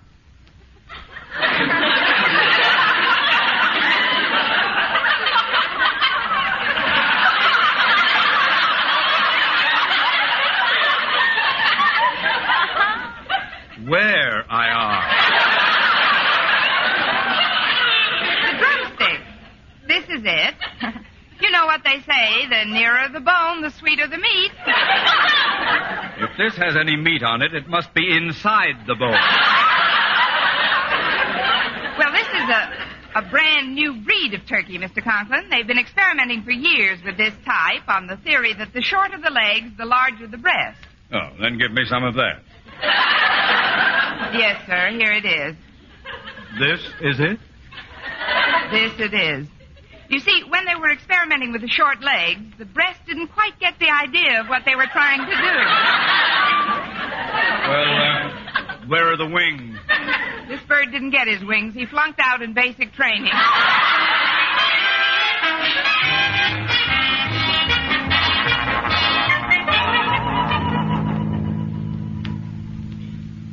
I thought we'd never get out of that place. Fine dinner that was. Take it easy, Osgood. We'll stop off on our way home and get a bite somewhere. I thought the salmon was quite tasty. But, Mother, why do you suppose Miss Brooks took Mr. Boynton aside and then excused herself in the middle of the meal and left? Why, it was obvious, dear. Miss Brooks wanted us to have enough to eat. And to think we sent a beautiful 16-pound turkey to the mission. Everything happens for the best, dear. See, that's the mission right ahead of us. What a big line of people waiting to be fed. Doesn't it do your heart good to know that we Mother, can... look! That man with the 2 plates full of turkey. Yeah, full of my turkey. Why, it's Mr. Boynton. So it is. And who's that right behind him with the blue cap and hitting the big bass drum? Hallelujah, hallelujah. Open up the prison door, Lord, Lord, not one more.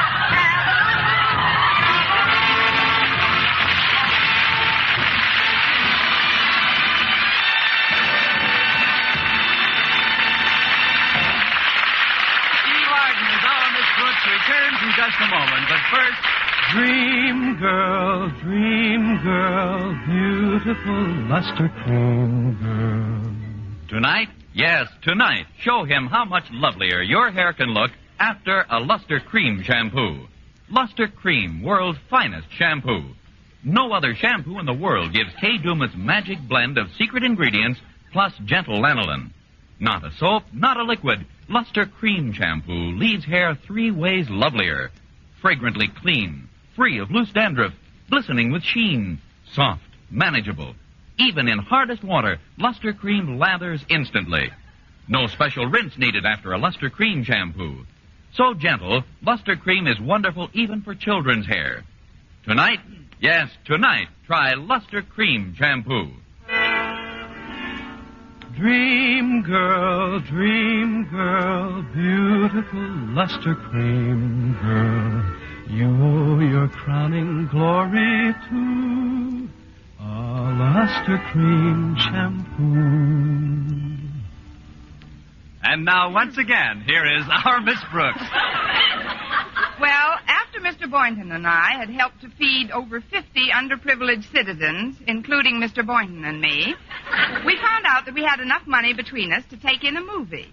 But on our way to the Strand, Mr. Boynton suddenly stopped. Miss Brooks, helping out at the mission made me realize how lonely the most festive occasion can be if you're not sharing it with someone. You're so right, Mr. Boynton. I guess you and I are pretty fortunate. Oh, we certainly are. But I just remembered that there's another member of Madison's faculty who's all alone tonight and needs cheering up pretty badly. Let's do something about it, shall we, Miss Brooks? Oh, that's a wonderful idea, Mr. Boynton. I'm all for it. I suppose you're referring to our French colleague, Monsieur Leblanche. Oh, no, Miss Brooks. I was thinking of Miss Enright. Let's go pick her up right now. Who needs teachers on a holiday? Next week, tune into another Our Miss Brooks show brought to you by Luster Cream Shampoo for soft, glamorous, caressable hair and Colgate Dental Cream to clean your breath while you clean your teeth and help stop tooth decay. Our Miss Brooks, starring Eve Arden, is produced by Larry Burns, directed by Al Lewis, with music by Wilbur Hatch. Mr. Boynton is played by Jeff Chandler, Mr. Conklin by Gail Gordon.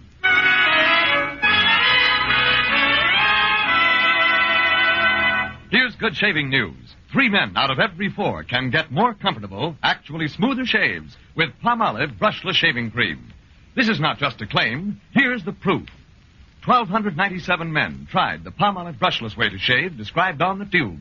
And no matter how they shaved before, 3 men out of every 4 got more comfortable, actually smoother shaves. Try Palmolive brushless yourself. See if you don't get more comfortable, actually smoother shaves the proved Palmolive brushless way. For mystery liberally sprinkled with laughs, listen to Mr. and Mrs. North. Tune in Tuesday evening over most of these same stations. And be with us again next week at the same time for another comedy episode of Our Miss Brooks. Bob Lamont speaking. This is CBS, the Columbia Broadcasting System.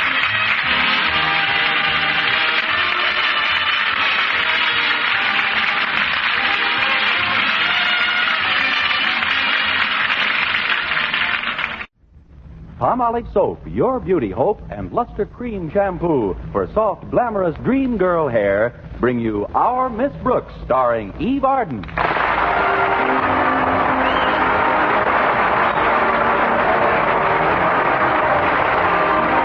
Our Miss Brooks teaches English at Madison High School, and although, like most of our teachers, she possesses a higher-than-average intelligence, she also possesses the higher-than-average curiosity of most of our women.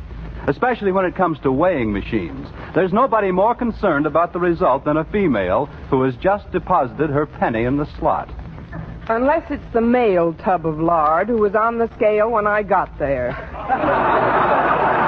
This happened last Wednesday after school. I was passing the drugstore and just happened to have a penny on me. Tuesday was payday. So I approached the weighing machine, and like I said, this brewery horse was stomping on the springs. And when he saw his weight on the little card, he looked around the drugstore, then made tracks for a sign saying girdle department. I calmly stepped aboard, and when my card came out, I glanced casually at my weight, chuckled as if to say, how much accuracy can you expect for a cent? And was just about to throw the card away when I noticed my fortune printed on the back. It said, a tall, dark man is coming into your life. Then, of course, I did drop the card. It landed in my purse, and I proceeded on home. By the next morning, I'd forgotten about it completely. As usual, I'd left word for Mrs. Davis, my landlady, to wake me at 7:30. Connie. Oh, Connie. Oh, what is it? Better hurry, Connie. You've only got 20 minutes. 20 minutes? What time is it? 7:10, and you've only got 20 minutes to sleep. Oh, fine. Well, come on in, Mrs. Davis. Did you have a good night, Connie? I said, did you have a good night? Good night, Mrs. Davis. You better get up now, Connie. Here, I've brought you some fruit juice. Go on, Connie, take a sip. Oh, what kind of juice is this? It's a combination. Pineapple, papaya, and passion fruit. It's a genuine Hawaiian recipe. What do you stir it with, a ukulele? After you drink it, we'll have a nice... Why, Connie, what's that little white card? What little white card? This one here on your night table. Let's see. It says, a tall, dark man is coming into your life. Now, who do you suppose that could be? Well, it's not Sonny Tufts. He's a blonde. Maybe they mean Mr. Philip Boynton. The bashful biologist? No, Mrs. Davis. So far, he's managed to remain in the suburbs of my life. Well, of course, I don't believe in fortunes on cards and crystal gazing and palm reading and all that nonsense. There is, however, a logical and scientific way to arrive at certain conclusions about one's personal destiny. What's that, Mrs. Davis? Tea leaves. Now, you hurry and get dressed, and I'll brew the tea. After breakfast, I'll give you a reading. All right, Mrs. Davis. Oh, just a minute. What is it, Connie? Before I get out of bed, you better take that tall, dark man off my night table.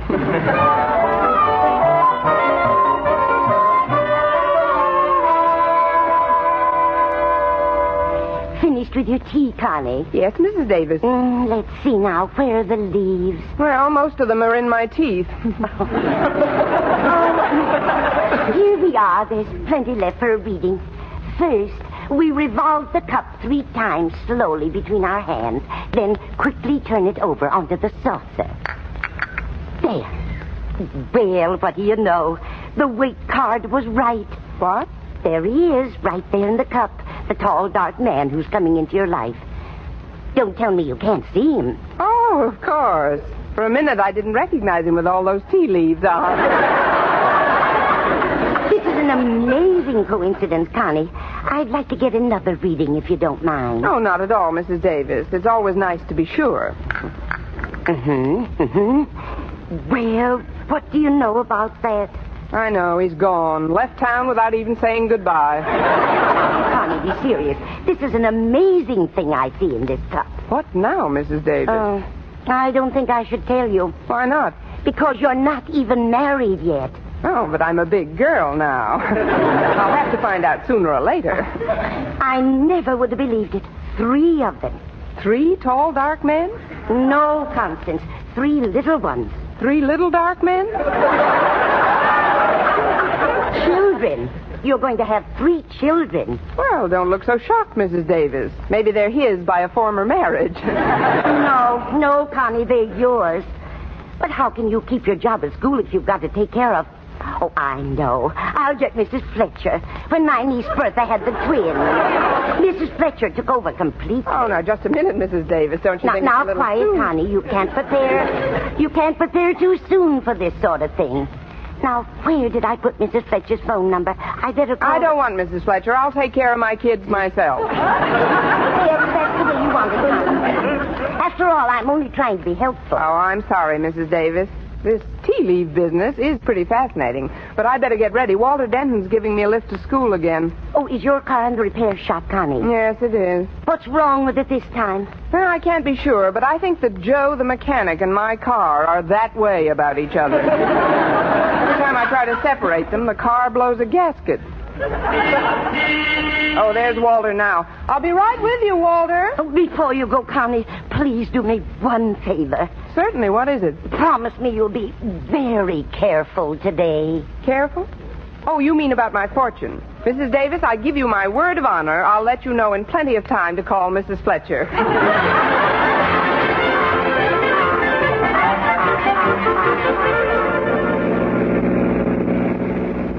Walter, it's very nice of you to keep driving me to school like this. Oh, that's all right, Miss Brooks.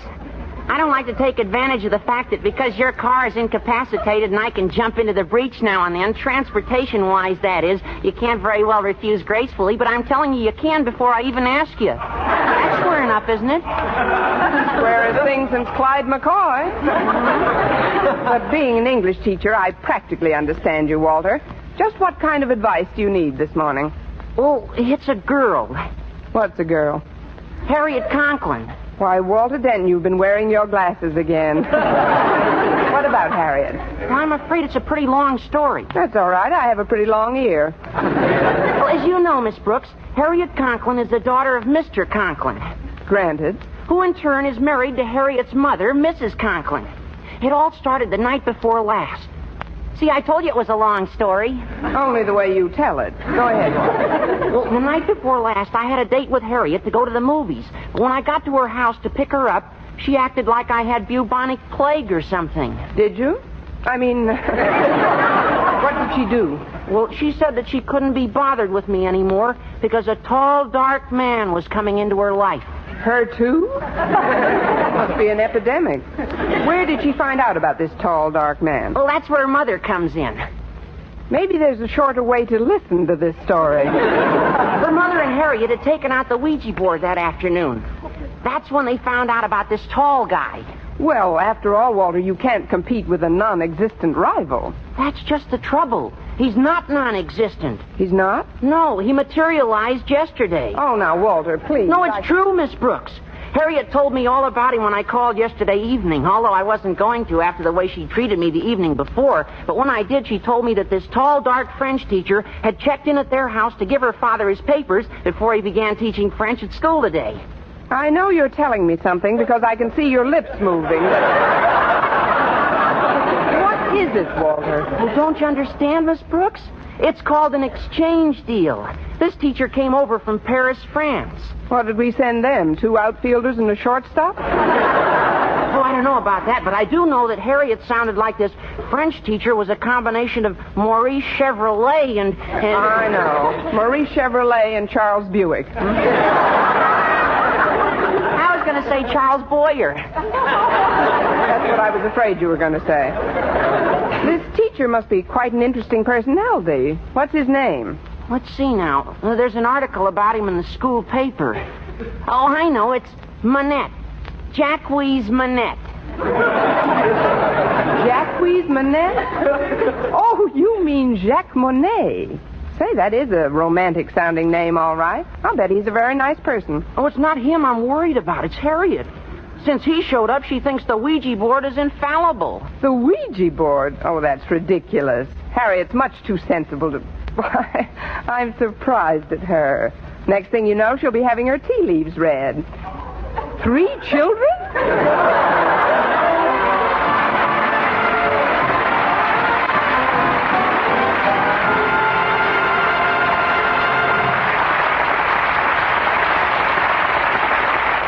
Our Miss Brooks, starring Eve Arden, will continue in just a moment. But first, here is Vern Smith with an important announcement. Doctors, leading skin specialists, prove Palmolive soap using nothing but Palmolive can bring lovelier complexions, regardless of age, skin type, or previous beauty care. Less oily skin for Helen Bixon, Minneapolis. Fresher, brighter color for Clara Franklin, San Francisco. Smoother, younger-looking skin for Rochelle Bruchot, New York City. Yes, 36 doctors, leading skin specialists, advised using Palmolive for 1,285 women, many with complexion problems. Some had dry skin, some oily, some dull and coarse-looking. And using Palmolive alone, nothing else, 2 out of 3 won fresher, brighter skin. Now, here's the plan these doctors advised. Wash your face with Palmolive soap. Massaging for 1 minute with Palmolive soft lather. This cleansing massage brings your skin Palmolive beautifying effect. Rinse. Do this 3 times a day for 14 days. It's that simple. But remember, leading skin specialists prove this plan really works, regardless of age, skin type, or previous beauty care. So try Palmolive soap this way, using nothing but Palmolive, as these doctors advised, for a lovelier complexion. For loveliness all over, use big, thrifty bath-size Palmolive in your tub or shower.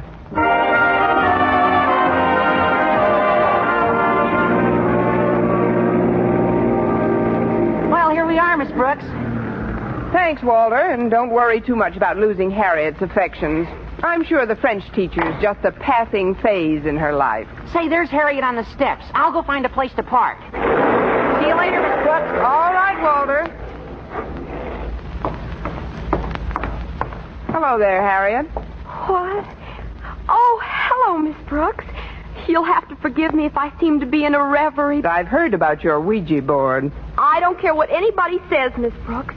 There must be something to it. Imagine the very next day, he came along. It's the first time I've ever seen capital letters in conversation. He must be quite attractive. Attractive isn't the word, Miss Brooks. No, what is the word? Heavenly. Super heavenly. Stratospherically heavenly. Oh, please, Harriet. I'll come up a little if you'll come down a little. Oh, wait till you see him, Miss Brooks. He's... Adjust safety belts. Mm-hmm. Look, Harriet, I think it's all very natural for a schoolgirl to have crushes. I had them myself. You, Miss Brooks? Yes, me, Miss Brooks. I wasn't born an English teacher, you know. I also think it's perfectly normal for a girl your age to think like a schoolgirl in other ways. But I do say this, and I mean it sincerely, Harriet. You don't have to act like a schoolgirl. Pardonnez-moi, but you are the principal's daughter, Harriet, no? Mais oui, Monsieur Monet, mais oui.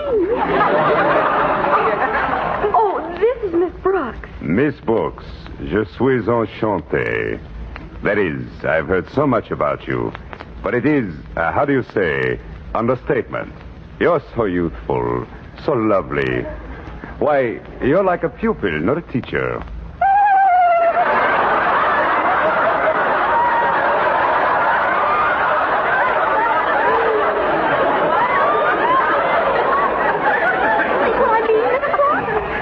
Run along, Harriet. You'll be late for school. But we're at school. Oh? When did that get here? Something is wrong. Wrong? Oh, I should say not, Monsieur Monet. It's just that, well, we don't meet such distinguished visitors every day, and, well, they must have given at least 3 outfielders and 2 shortstops for him.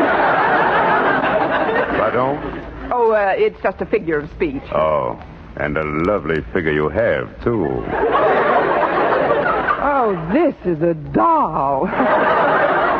Shall we go into the school, Monsieur Monet? Oui, yes. I have to stop at Monsieur Conklin's office. You show me where it is, huh? No? I show you where is it, yes. I hope Mr. Boynton sees us together. I'll direct Monsieur Monet to Daddy's office, Miss Brooks. Oh, you won't have time, Harriet. You have to freshen up before your class. Freshen up? But I just stepped out of the shower. Then give yourself a rub down. You'll catch cold. This way, monsieur.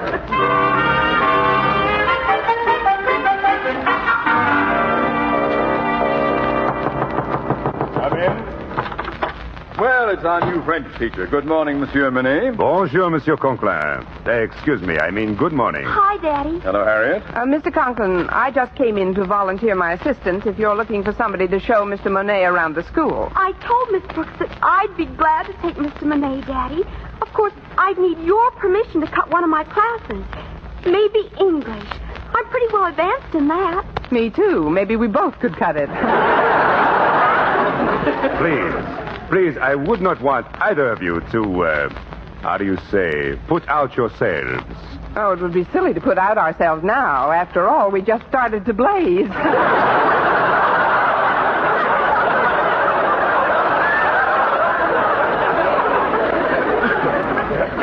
I'm sure I'll be able to show Mr. Monet the rope. But, Daddy, you're too busy. Oh, much too busy, Daddy. I mean... Mr. Conklin, I have a study period coming up in which I don't have want to hear of... any more about it. I'm sure Mr. Monet wouldn't want us to feel that because of him our entire system was disrupted. Oh, certainly not. I can find my own way about the premises. I'm sure that... Well, in that case, come along, Harriet. You're in my first class, you know. Oh, one moment, Miss Brooks. Would you do me the great honor of perhaps having lunch with me? With pleasure. Oh, but I did have a date with Mr. Boynton. I think I'll keep that date, too. Maybe it'll open his eyes a little. I'll see you in the cafeteria, Mr. Monet. But I thought Mr. Monet was going to have lunch with us. Didn't you tell me you were going to invite him to the house, Daddy? Invite him? Well, I suppose so. Thank you just the same, monsieur, but I would rather not leave the school proper during my first day. An admirable spirit, Monet. If more of our homegrown teachers had it, Madison High School would be a better place in which to learn something. Something like English, for example. Yes. Well, as the little boy in the Fisk ad says, It's time to retire.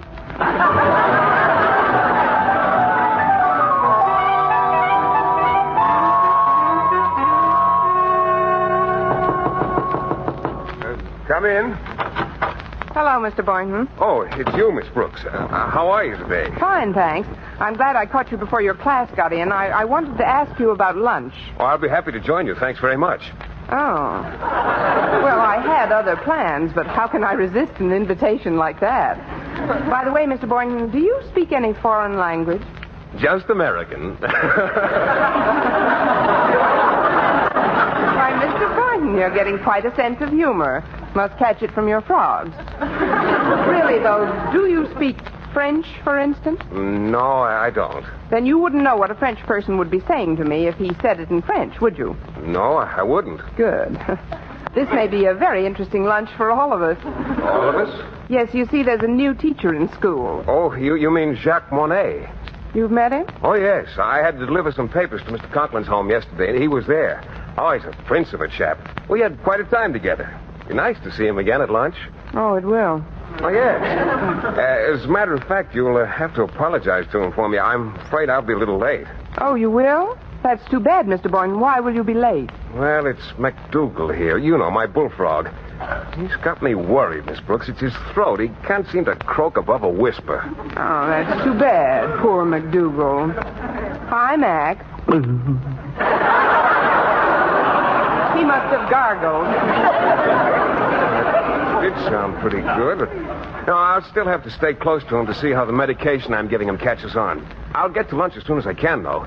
Ah, good old Jacques Monet. He's a real man's man. You've been wrong before, Brother Boynton, but never like this.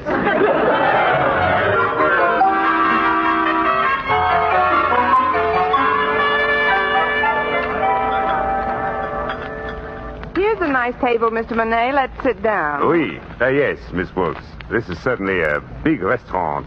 It's a cafeteria, Mr. Monet. Yes. Now then, shall we look at the carte du jour, bill of fare? Bill of fare? Mm-hmm. Oh, you mean menu. They don't have any menus here, Mr. Monet. No? Then how do you select an order?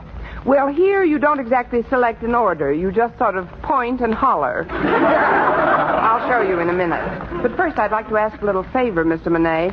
As you know, Mr. Boynton is joining us for lunch. Oh, yes. Yes, fine fellow, Mr. Boynton. A real man's man. On him, it fits. I mean, he is a very nice man, but he's sort of shy. Shy? Mm-hmm. But why should he be shy? He is tall, muscular, with a fine head of hair, good teeth, pleasing manner. What else is new? What I wanted to ask of you is very simple. You see, Mr. Boynton is too bashful to ask you himself, but I'm sure he'd get a tremendous kick. That is, he'd enjoy it if you spoke nothing but French during our lunch. But why? Well, he's trying to learn how to speak your language. He understands it fine, but he's not sure of his pronunciation. He could learn a lot from you about a lot of things. Well, I suppose I could help him. He's coming over now, Mr. Monet. Remember how you kissed my hand this morning? Would you do it again, please? What? Quickly, Mr. Monet. It's part of Mr. Boynton's education. Hurry. Here, my hand. Miss Brooks, I don't like to be, how do you say, gouchy, but you're pushing out one of my feelings.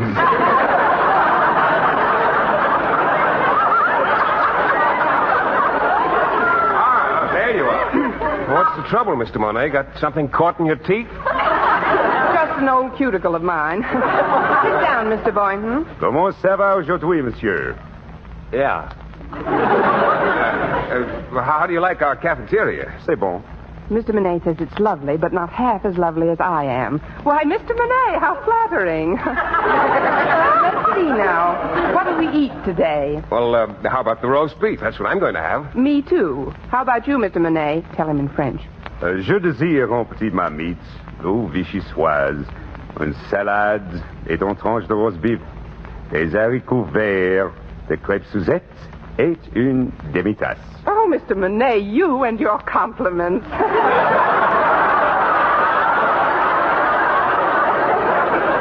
now stop that and tell Mr. Boynton what you want to eat. But I do not understand. Mr. Monet, quel voulez-vous manger? Mr. Boynton, you little spy, you can speak French.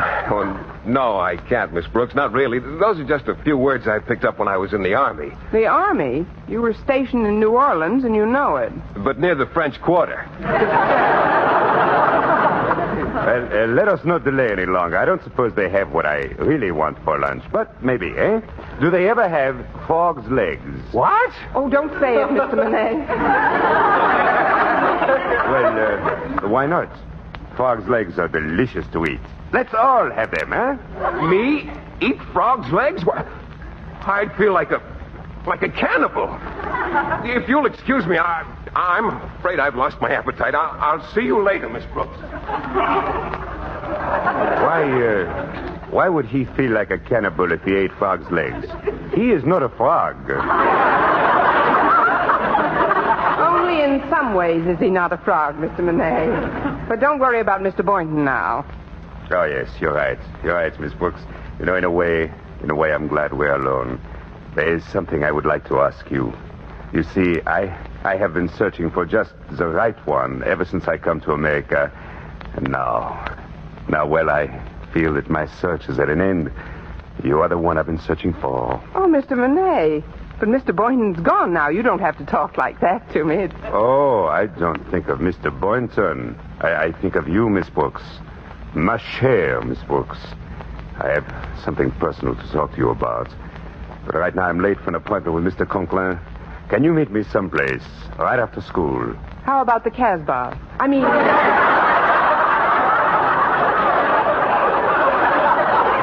park. Mr. Fine. Of course, I have several papers to mark, and besides, I have to formulate my plans for tomorrow's class, and there are some other routine affairs I must take care of. Oh, I realize this. How long will it all take? Well, school doesn't let out until 3, and it's a 20-minute walk to the park. Would 3:10 be all right?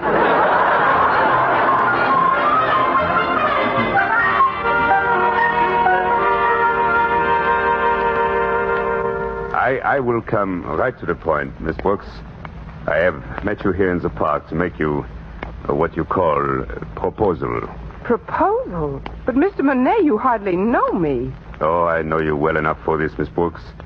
After talking to many, many women, Mrs. Conklin, little Mrs. Conklin, Harriet. I mean, I know you are the ideal woman for me. Oh, this is very flattering, Mr. Monet, but marriage is a serious step. Marriage? I cannot marry with you. I am already married. With who? Well, with my wife, Helene. She arrives here next week. For you, I have another proposal. Any other proposal is only good for a sock in the nozzle. No, you do not understand. I want you to accept a position as tutor for my 3 children. 3 children? Oh, Mrs. Davis will love this. Well, they need very badly coaching in English before they can enter school here.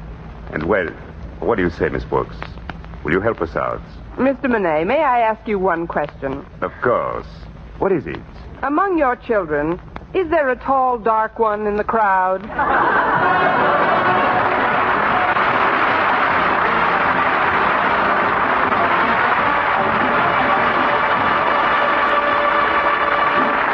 Eve Arden as our Miss Brooks returns in just a moment. But first... Dream girl, beautiful luster cream girl. Tonight, show him how much lovelier your hair can look after a Luster Cream shampoo. Olden Luster Cream brings you Kay Dumat's magic formula blend of secret ingredients plus gentle lanolin. Gives loveliness lather even in hardest water. Glamorizes your hair as you wash it. Luster Cream, not a soap, not a liquid, but a dainty cream shampoo. Leaves hair fragrantly clean, free of loose dandruff, glistening with sheen, soft, manageable.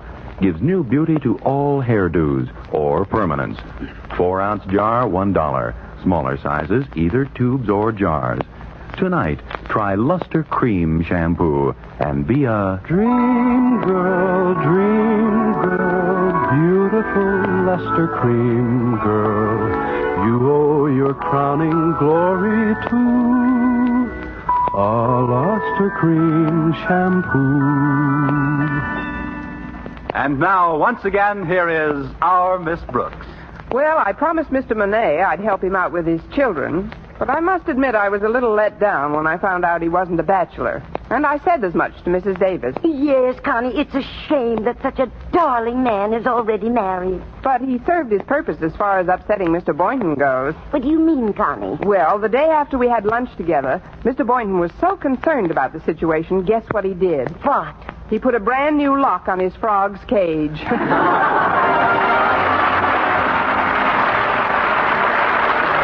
Next week, tune into another Our Miss Brooks show brought to you by Palmolive Soap, Your Beauty Hope, and Luster Cream Shampoo for soft, glamorous dream girl hair. Our Miss Brooks, starring Eve Arden, is produced by Larry Burns, written and directed by Al Lewis, with music by Wilbur Hatch. Mr. Boynton is played by Jeff Chandler, Mr. Conklin by Gail Gordon. Others in tonight's cast were Jane Morgan, Dick Crenna, Gloria McMillan, and Gerald Moore.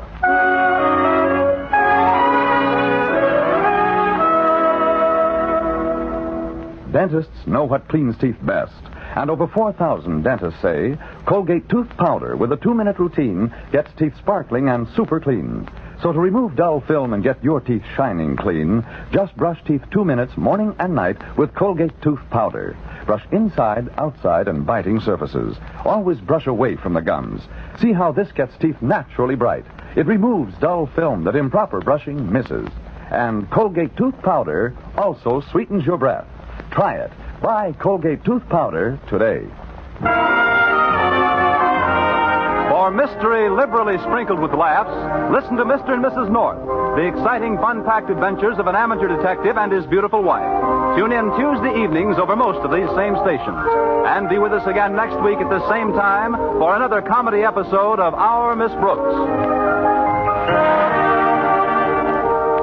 Do you want to be free to work where you choose, start your own business, own your own home, invest your money as you see fit?